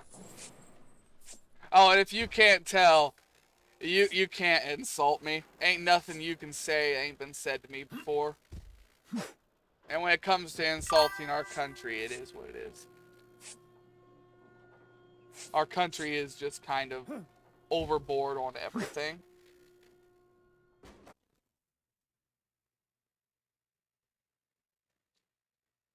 It's hard to guys say Porsche size. I know you would eat more than me due to sheer size, but would the larger size fulfill you? I'm gonna say subjective. I don't want to say no, but I can't confidently say yes. That's fair. Like I said, proportion sizes, I know it's all on the rage about, oh yeah, American proportion sizes are all over the place. No, actually, a lot of places out here, the proportions aren't actually that big. There are certain places that are really big proportion sizes, like Burger King. Their Whoppers are huge. They are. It's a big ass sandwich. Not very many places out here have sandwiches that big. Most places I go to, I have to eat usually 2 of the normal orders. I know the joke has been for years about America proportion sizes, but a lot of these places are actually pretty small. And if I go to places out here and have to eat,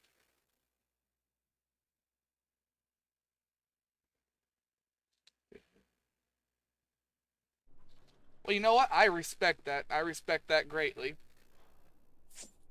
Because that's just a common courtesy, a common decency, and a basic human respect right there. That most people do not have anymore.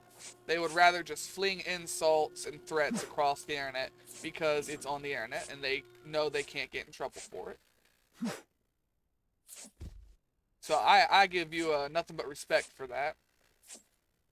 And like I said, everything about America you said is kind of dumb. We did take everything to the extremes. Like I said, a lot of places out here have normal portion sizes. Then you have specialty places that went the complete opposite way and went as big as fucking possible. You have normal things out here, and then you have gun nuts. Like, most Americans actually don't own a gun, or if they do, they only own one for home defense.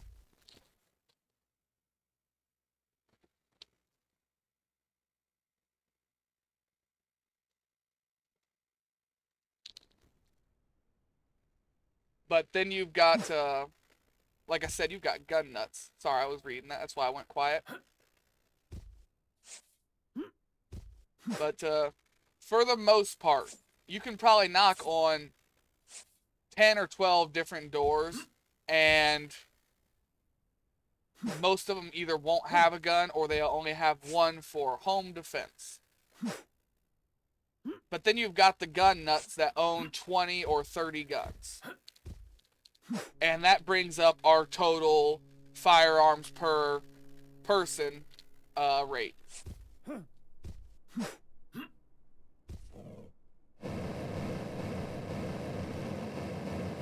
Like me, currently right now, I actually don't own a gun. I had to pawn my last gun because I needed money to eat. But before that, I only had one handgun, and I had a shotgun and a rifle. And I had both of those because I planned to hunt with them. Other than that, I didn't have anything else because I don't have the money to spend on a bunch of extra guns, let alone maintenance for said extra guns. Would I like to have all the guns? Yes, I would like to have them just so I could feel them. I can shoot them out in a field. I don't need to be shooting other people. Just shoot them at some targets, have them, own them. But did I need them? No. कोई बात नहीं.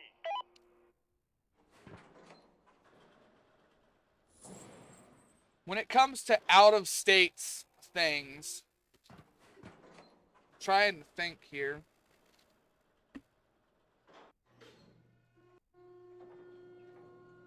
I don't think I've ever been out of the states, so I also can't go on portion size on what it's like in other places. I can go on what it's like in other parts of the states. That's as close as I can go off of here.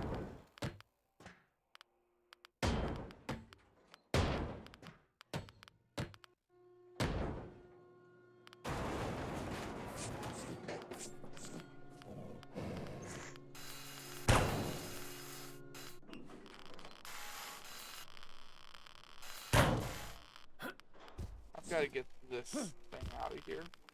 And then I've got to try and get the radioactive stuff out of here.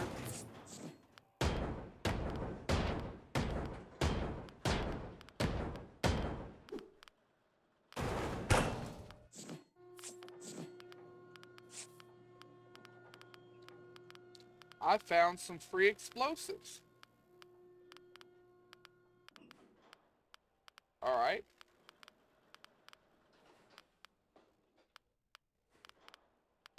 That's cool.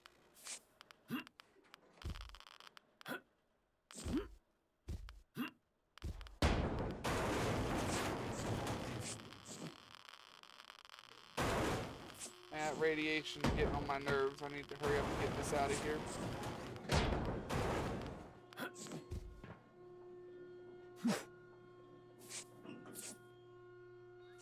Ah.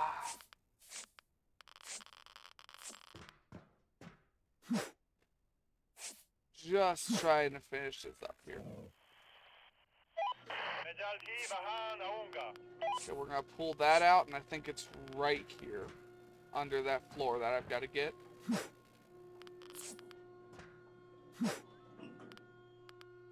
We're gonna try and get under it, get out the radioactive material.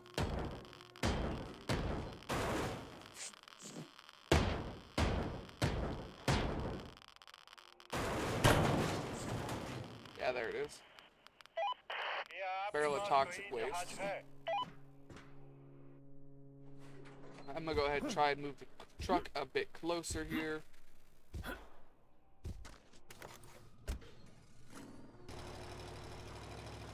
Out of general curiosity, how big are your roads out there?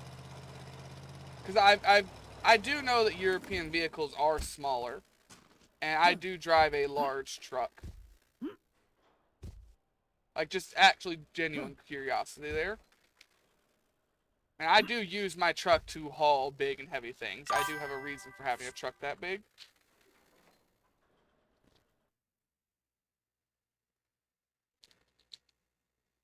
I truly believe this is a misconception with gun ownership in America. Most people are normal people. They like to shoot guns at targets. Fuck, I know I would and have a legal range in the UK. The difference being American allows you to buy guns you might want to use at a range and keep it in your house.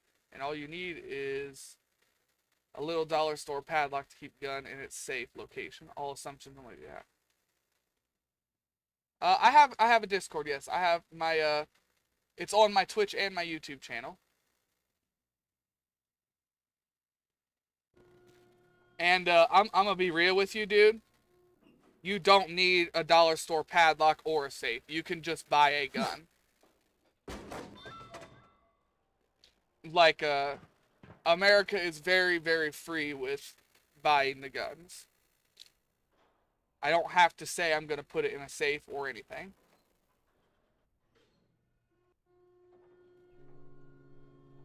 So, yeah.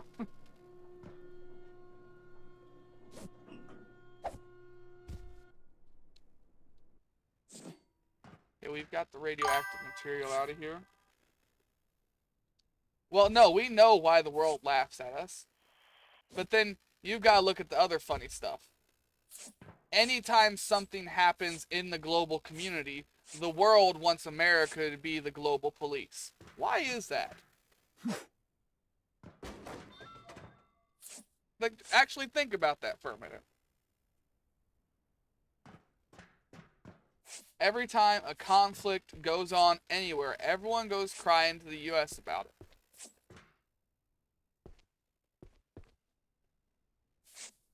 When did we become the world police? Why is it all of a sudden our job to do it?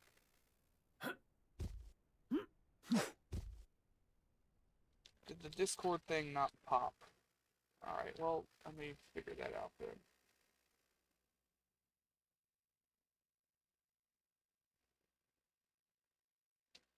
I'll just paste it there again.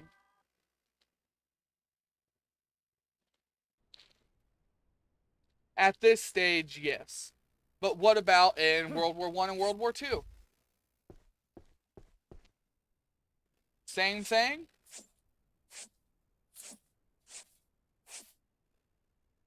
Like, we tried to stay out of both and we got pulled into both.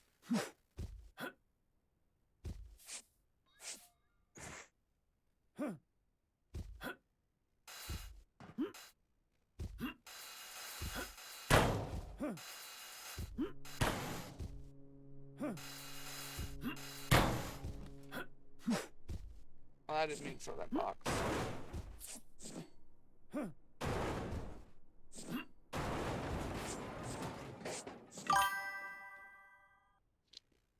I respect that, because neither was I. My great-grandfather was there. My Grandpa Emery. He'd be great-grandpa. But he was there. He drove a Sherman.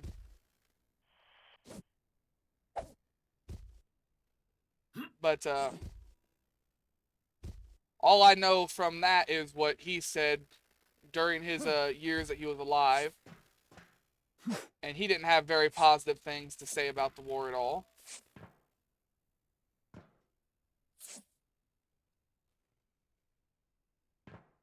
He was one of the people that after it was all done and over with, he really wasn't sure what we were fighting for to begin with. Or why we were there.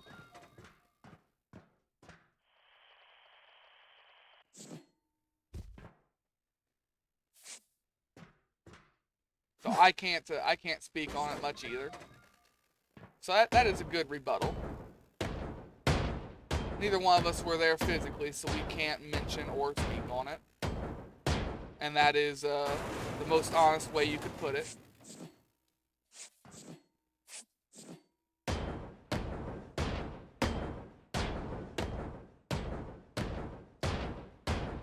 Well, in my personal opinion, I think the reason why everyone wants America to be the world police is because for anybody else to do it, it would cost a very large chunk of their GDP.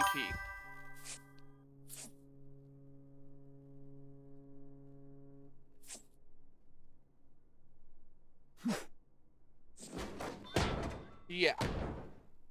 It's like we were, when I say we were forced, I mean we were fucking drafted and forced into it. The average citizen didn't want anything to do with it. As far as they were concerned, and I don't mean this in a bad way, but as far as they were concerned, that's on the other side of the world. Why do we care? And as of late, that sentiment is kind of coming back with America.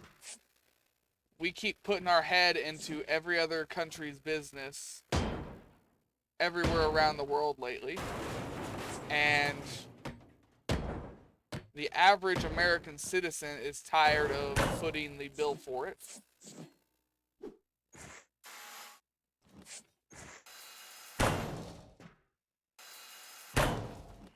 Like, if we go to war, it's not the American government that votes all this stuff that goes into war. It's me, my neighbor, family, friends. It's us that have to go and pay the price. Everyone acts like, well, America is war hungry. No, but our government kind of is. And I think the biggest reason why the government gets war hungry is because of the defense contracts. It can be very, very profitable. It can also be very expensive.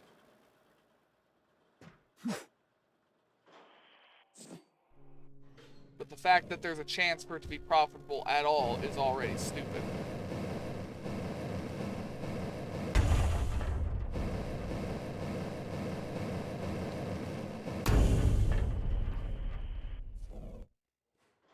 I missed a cut point somewhere. No, I didn't. I didn't break this.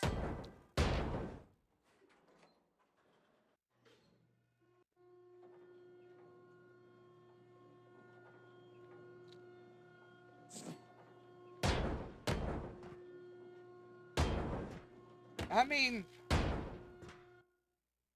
as long as the global community doesn't push for America to get involved, we usually do try to stay out of the crap.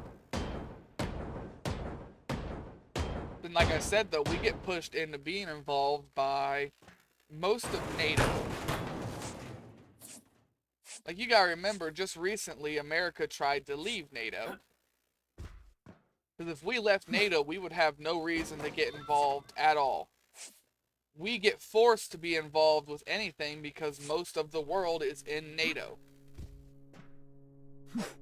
And instead of NATO as a group going and being the world police, it usually falls back on just the US being NATO's police and doing what everyone should be doing as a group.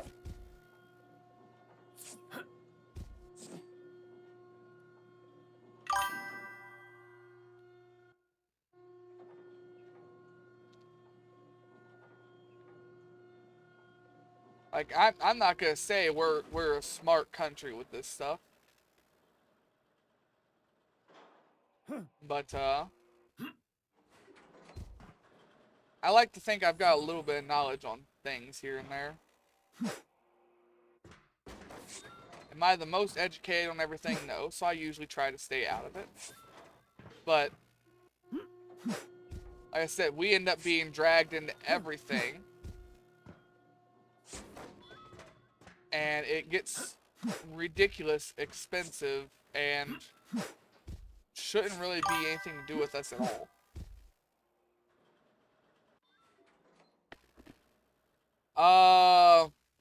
Shit, I ain't very good at Discord either, man.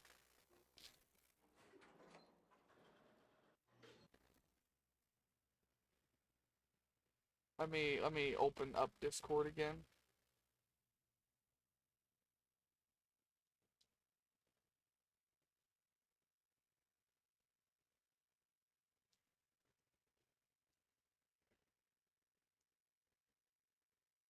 I shouldn't have closed it. I think I might have a rule that you have to be in the server for so long to post images. I think I forgot about that.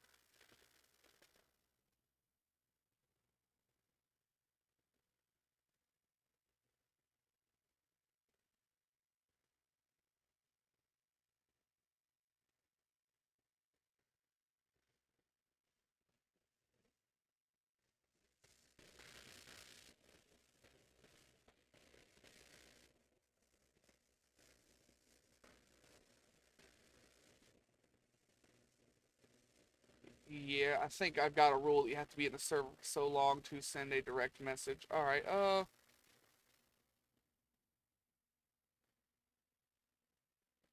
let's see. How can I go ahead and send you a message another way? There we go.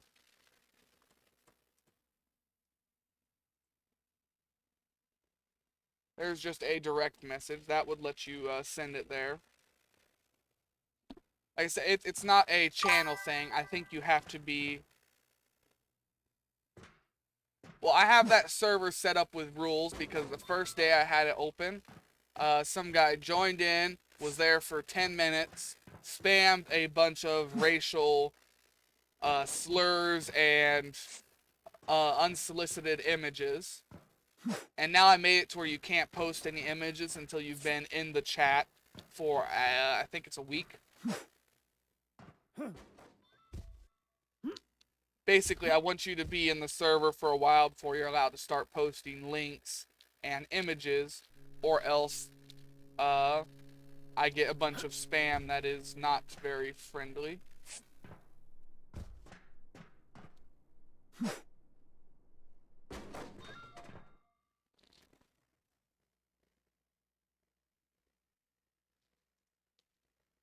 Okay, yeah, that would be a hell of a tight road for my truck. Damn.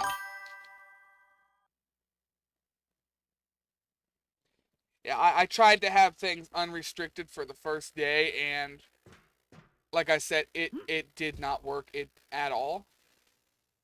Like that's actually the second Discord server, because I deleted the other one. There was no cleaning that up. It was really bad. I had to get a hold of Discord itself and report a couple of things, because when I say some of the stuff on there that was posted was illegal, I mean it was extremely illegal and was extremely disgusting. So I purged that whole server, and when I made this new one, I got somebody who's a professional at using Discord to help me set it up. And they helped me keep track of everything and keep rules in place. I did try to give my whole server a kind of, like you're in a kingdom feel to it.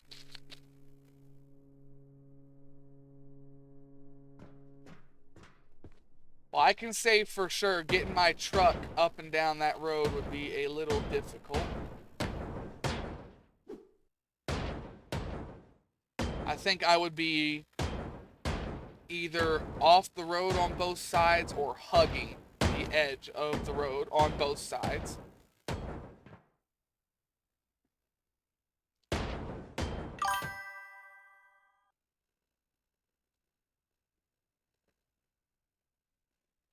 Oh, well, that's good.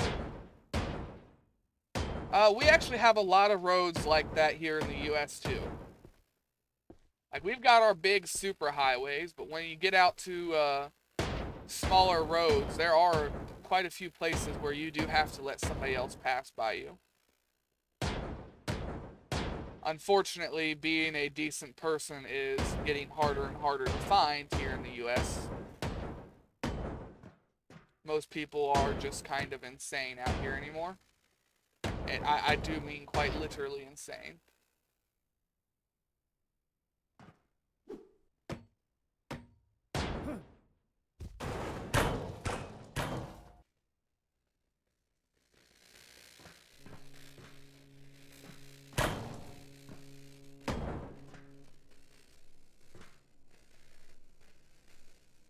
Okay, we went all the way through just fine. Well, in that case, I could probably get my truck around out there. It would just be tight. I would have to watch where I'm going a little bit more than normal. I think I'm getting sick. I've had a lot of sniffling today.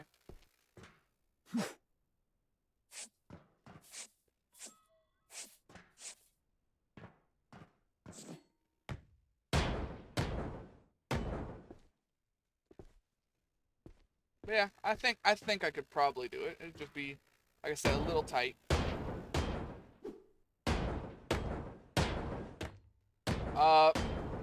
For reference, my truck is a older truck. It is a 2001, so not super old. But it is a Dodge Ram 1500 with a V8 engine. And it's got the crew cab and the 8-foot bed with a toolbox. So it's just a large enough truck to be hard to get around at times.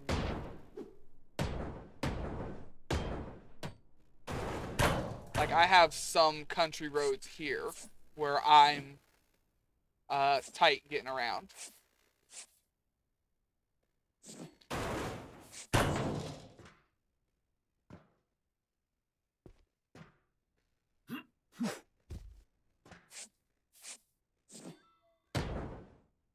like I said, I should be able to manage that. As long as there's areas for either me or somebody else to pull off and let one of us go through, I should be able to get through just fine.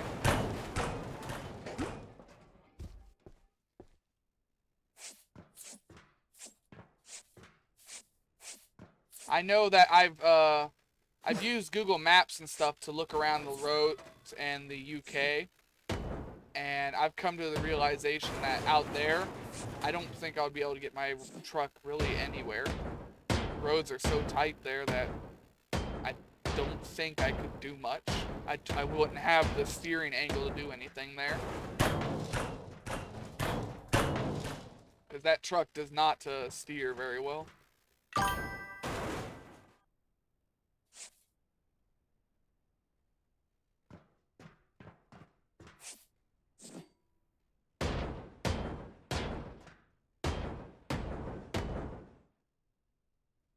Fair enough.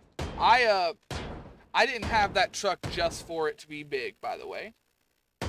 You've got to realize I was using that truck for work. I've had times where I've had 2,000 pounds worth of material or more in the back of my truck in the bed. Heavy hauling things to construction sites. Like, it was a work truck. It was that big for a reason. I've also had to pull very, very large trailers with it. So there was reason for it to be that big. And then you've got to remember, man, the US is big. Like, it is massive. The average person commutes 30 minutes to work. I've got to drive 15 minutes to get into town. The nearest city from me is about 3 hours away. And I'm still in Ohio. I could drive one direction in just about any direction from where I'm at right now, and it would take 2 or 3 hours for me to get to another state. Like, a lot of people just fail to realize how large the US is.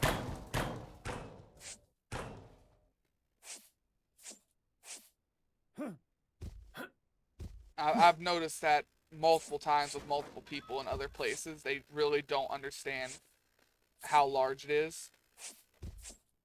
Because let's say you were in Germany. In 3 hours, you could drive to France and then almost be back to Germany again. Me, for 3 hours, if I'm lucky, if I pick the right direction, I can get to another state. That is it. If I wanted to drive to... Let's see, I'm in Ohio. If I wanted to drive to Florida, I think it's a 30-something hour drive.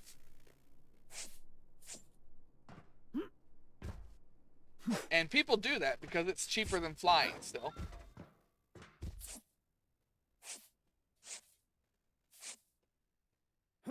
Whereas you guys, you've got something you gotta go 3-4 hours away for. A lot of people, not in Ireland obviously, unless you're going abroad, but a lot of people in the UK, they'll take a flight over to France and stuff instead of driving.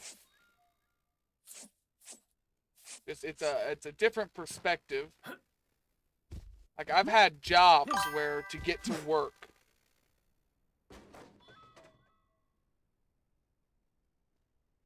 oh, well then fair enough.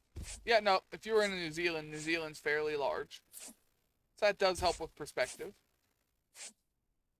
But yeah, you're saying just there in Ireland, there's really not a reason to have a truck that big. From north to south. Yeah, that is not a lot, man. I had jobs where I had to drive an hour and a half to get to work and then an hour and a half home. So I would wake up at about 2 a.m. Get ready, leave for work at 3, be there by usually 4:30. My shift started at 5. I would work 12 to 14 hours. Then I would drive an hour and a half the way home. and then I would have about 6 hours left to eat, drink, and then sleep, and then get ready for work again. And a lot of people here in the U.S. have jobs where they work an hour away. Usually if it's more than an hour, people will find a job closer, but not always. Like I said, a lot of people don't understand that just being a general worker in the U.S. kind of sucks. Because more often than not, you're going to have to drive for a fairly large distance to get to a job.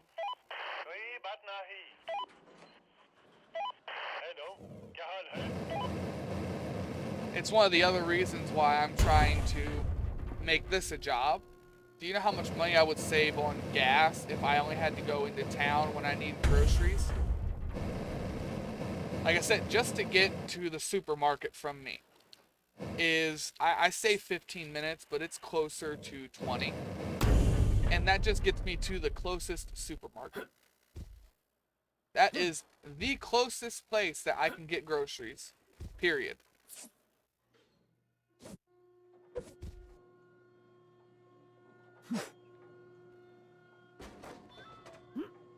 So, there's not a lot of choices.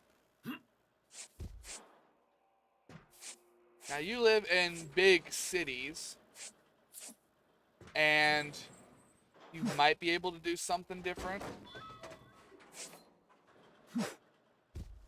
But even then, with the way most of our cities are built, you've got housing districts, and then you've got your working areas, your working districts. You would have a hard time finding somewhere close to a job. You would kind of find a job first and then try and find a place near it. Would be easier than trying to find a place near your job. That's why a lot of jobs out here in the States also will pay to have you relocated. They will find a place for you.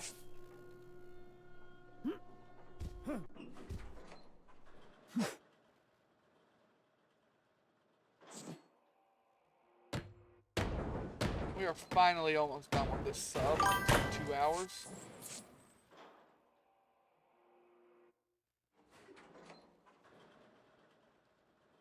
Yeah, no, all of our supermarkets are in the same location.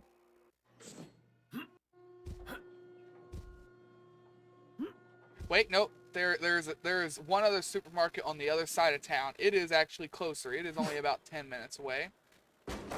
But a loaf of bread in that store costs $4.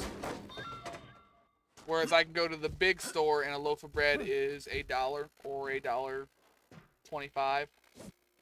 Not $4. But once you get up there, I have a Kroger, I have a Walmart, I have an Aldi's, I have a... there's a fourth one that I can't think of that I don't go to. But there's 4 different supermarkets all in that area. Right there. You could walk from one to the other.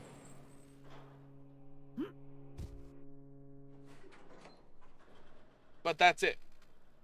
Once you leave those, your next supermarket is 30 minutes to an hour away in a different town.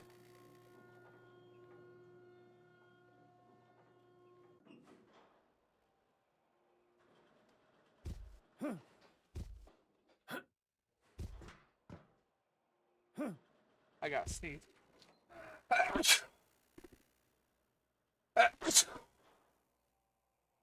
I wish I had a working mute button.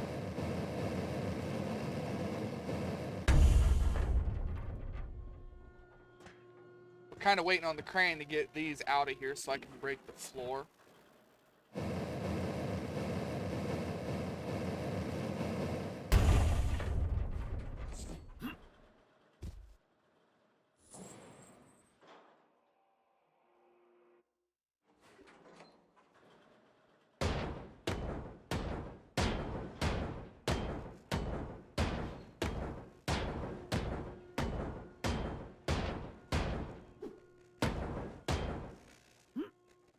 Just gotta Can't get in there. Alright, well, that's slightly problematic.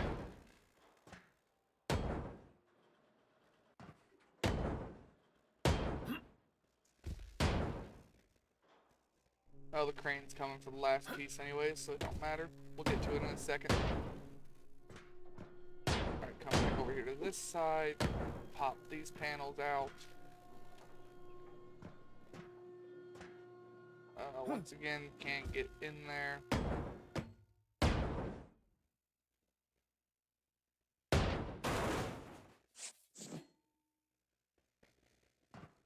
I did cue that up, didn't I? Oh, no, I didn't. 3 Batnahi. Say the crane stopped moving. I was wondering what's going on there.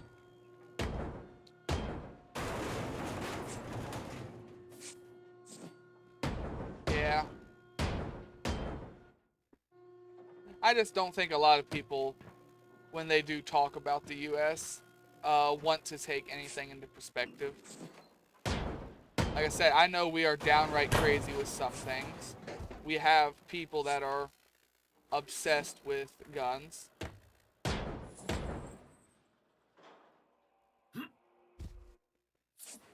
We have normal people.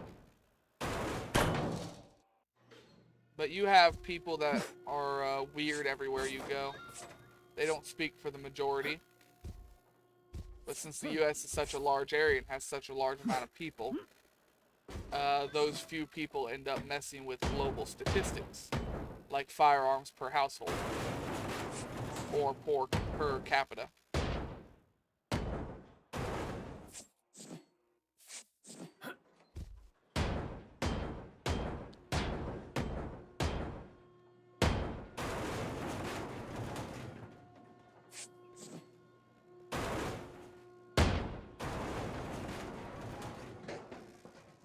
Getting these out of here.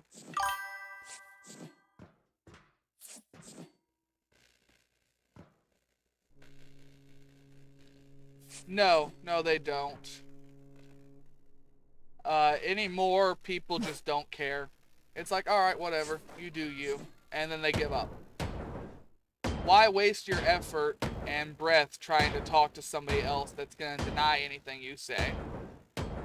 I can say this with 100% certainty. You are the first person that has lived overseas in another place that hasn't just tried to argue anytime I say anything. You're the only person that hasn't just gone, well, duh, duh, duh, and just started spewing stuff. So it is just I think most people have experienced that too and just decide that it's not worth the effort.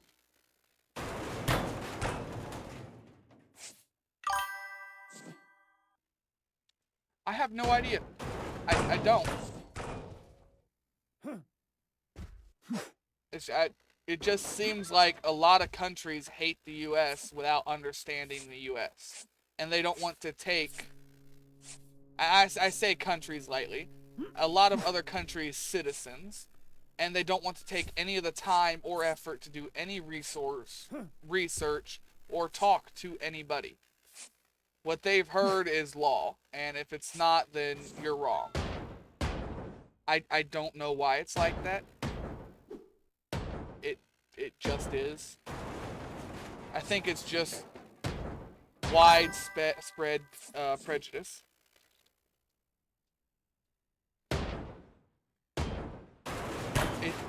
I don't know. Like I said, some people just don't want to talk about it. It's like, in their mind, they're right, and if they're not, then you're wrong. Still, they don't want to try and talk or hear anything. They don't want to try and understand, well, here's my circumstance. Like, everyone is different. Everyone has had different experiences. Everyone has different reasons for everything. You can't just cue everyone up as one and say, okay, this is what's going on. When you do, you start to get biased thinking and biased ideals.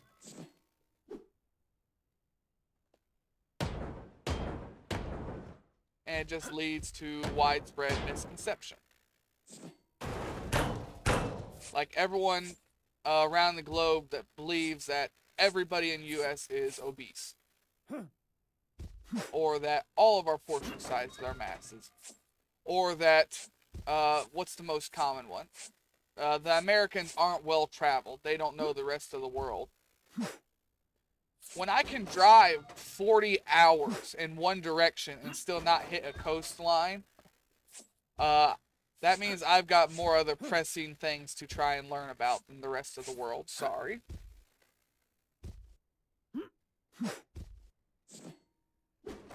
Like, we don't have to go abroad.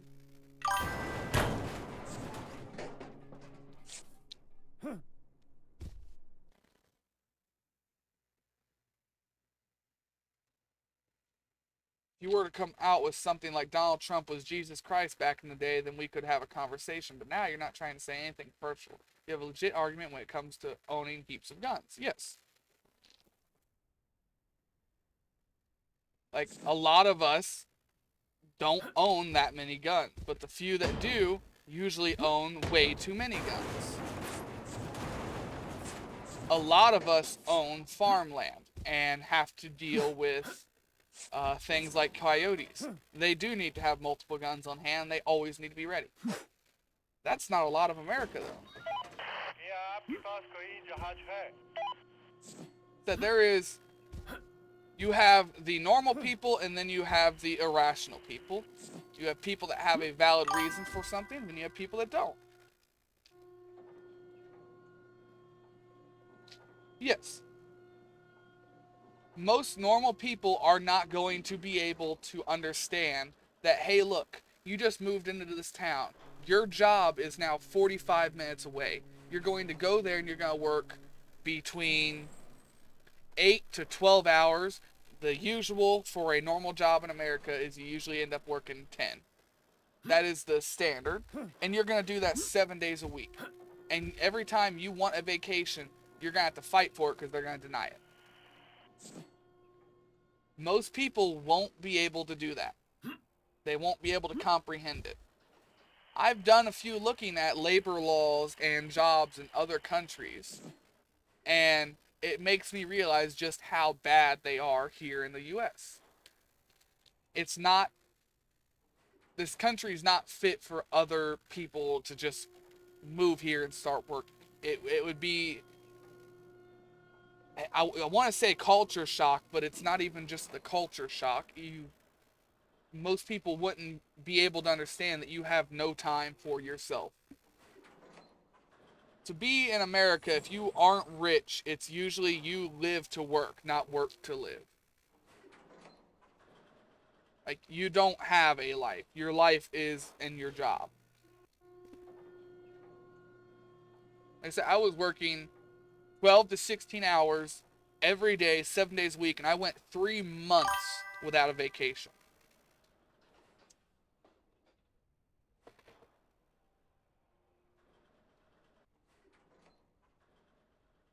Like I said, I'm American, and we've got stupid shit here.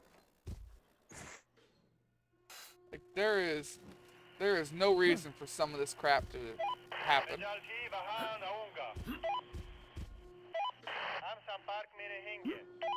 Like I said, I agree with you. There's no reason to have 12 different firearms. There's not.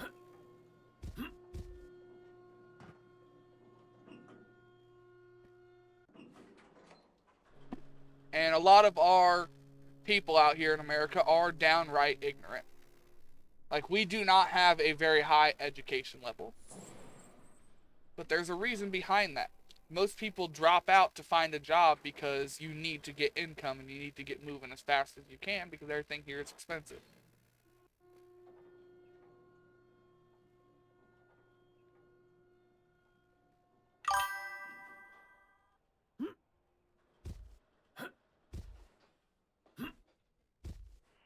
Like I said it halfway as a joke earlier, but I have genuinely considered moving out of the U.S.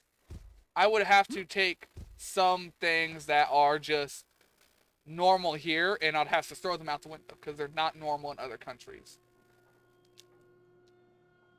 Like, one of the stupidest things that we do here that is not normal in other places is you can just pass somebody by on the street and or working in retail. The polite thing is you have to have a smile on your face and look people in the eye. I'm working at a cash register. Why do I have to go out of my way to be extra friendly to people I don't know? And from what I understand, a lot of other countries aren't like that. There's being nice and common courtesy, and then there's being weird. And I guess us smiling all the time at random people is weird.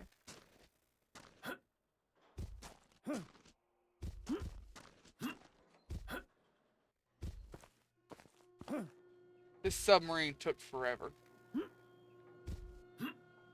We have it done.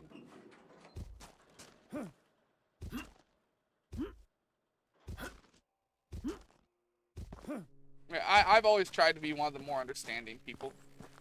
I've always tried to look at both sides of everything. I've actually tried to take a good look at our country and go, you know, that doesn't make sense. Why do we do that? Why do we do this? Just try and watch things for what they are.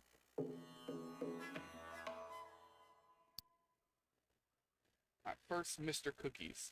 Hello, my friend. My name is Mr. Cookies, and I'm this country's master confectioner. I heard that you managed to get an I-400. Interestingly enough, my great-grandfather served on one of these submarines. I would like you to provide me with some materials from the ship so that I can turn it into a miniature of this submarine in my garden. Sure. Bartholomew. Hello, it's me, Bartholomew, sailing enthusiast and maritime historian. The submarine you see here is the dream of every enthusiast like me. Therefore, I'm able to pay lavishly for a piece of beautiful machinery. I hope you'll help. Okay. Victoria Queen. Quinn. Morning, I'm Victoria Queen. No, it's supposed to be Queen. They just double type E. Since I was a child, I've been fascinated by the power and mystery of the deep. That is why I devote my free time to giving a second life to objects and sailing and art. Materials and sell need for my new work.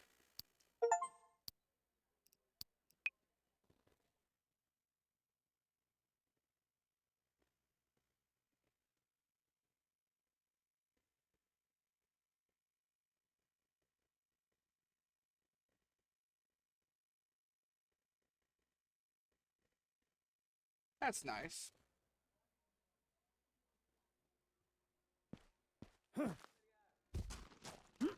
Like I said, it's not likely that I'm gonna leave the U.S. I mean, I've been here my whole life, and it would be a hell of a thing to get used to, a hell of a change. But I've thought about it.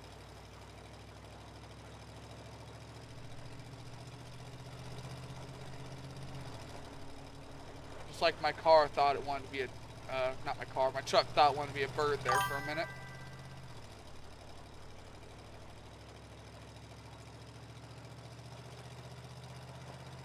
What do you consider wet, or what do you consider hot and cold?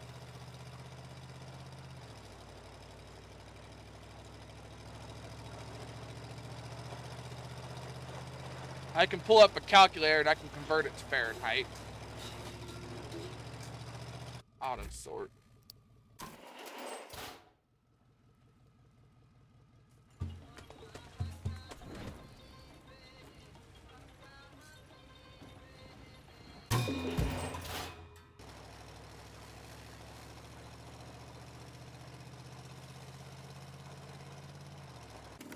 Here, I'll pull up a calculator. Give me a second. A converter, I mean. And we're just going to take one of our coldest days last year. I'm going to convert it to other temperatures.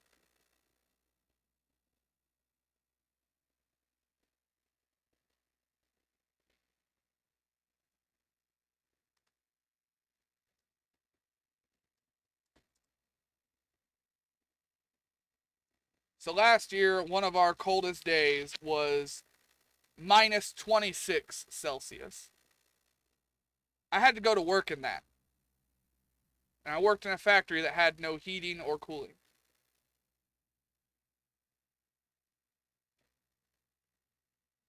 Then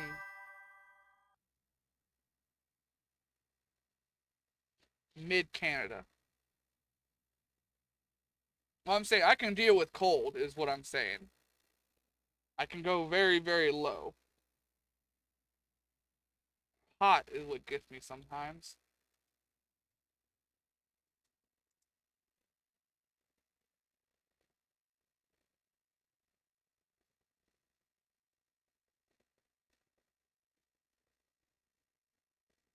One of our hottest days this year.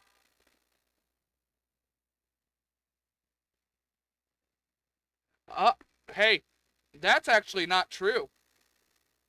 Uh, I live out in the middle of an empty field. We have winds that are hitting. I don't know the conversion to miles per hour. Give me or uh, other things. Miles per hour to kilometers per hour.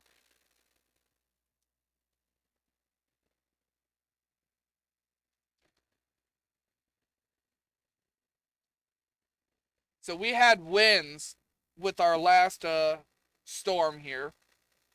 We had winds that were 96 kilometers per hour because we're just in a big open area because it's farmland.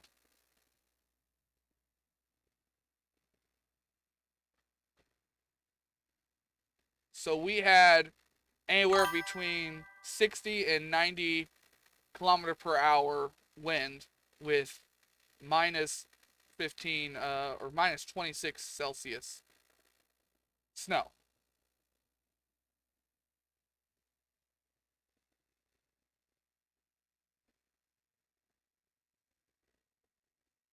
Polish does not have a lot of wind, or Polish people.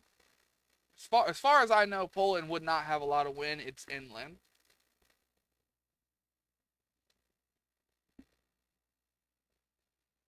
What about heat? Because the hottest day we've had out here so far this year was we had, let's convert this to Celsius, 42.7 degrees Celsius.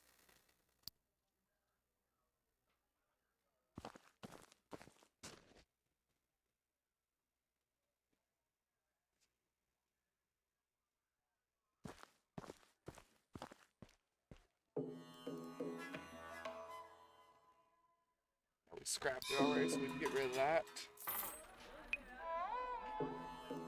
Let me pick out a ship for next time. I think next time we'll do this ship.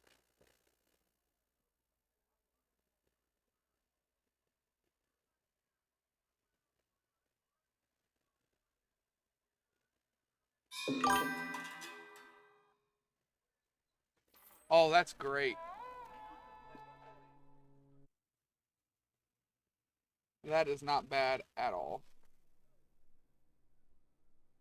Because that is, let me convert this. Yeah, that's only 89.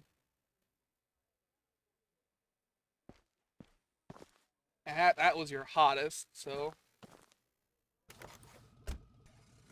Yeah, I thought about uh, moving somewhere really cold year round because I am, given my rather large body and size and everything, I've always done really.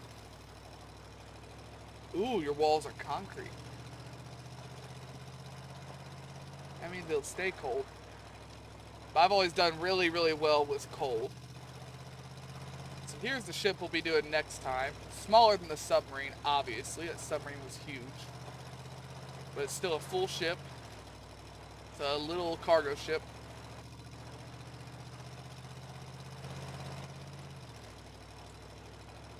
Yeah, so this is what we'll do next time. I'm gonna go ahead and end the video side thing here really quickly. I'm gonna keep the stream going for a bit. But I need to say my outro for the YouTube side. So just give me a second. Hope everyone has a good day, a good night, and a good life, and take it easy out there, y'all.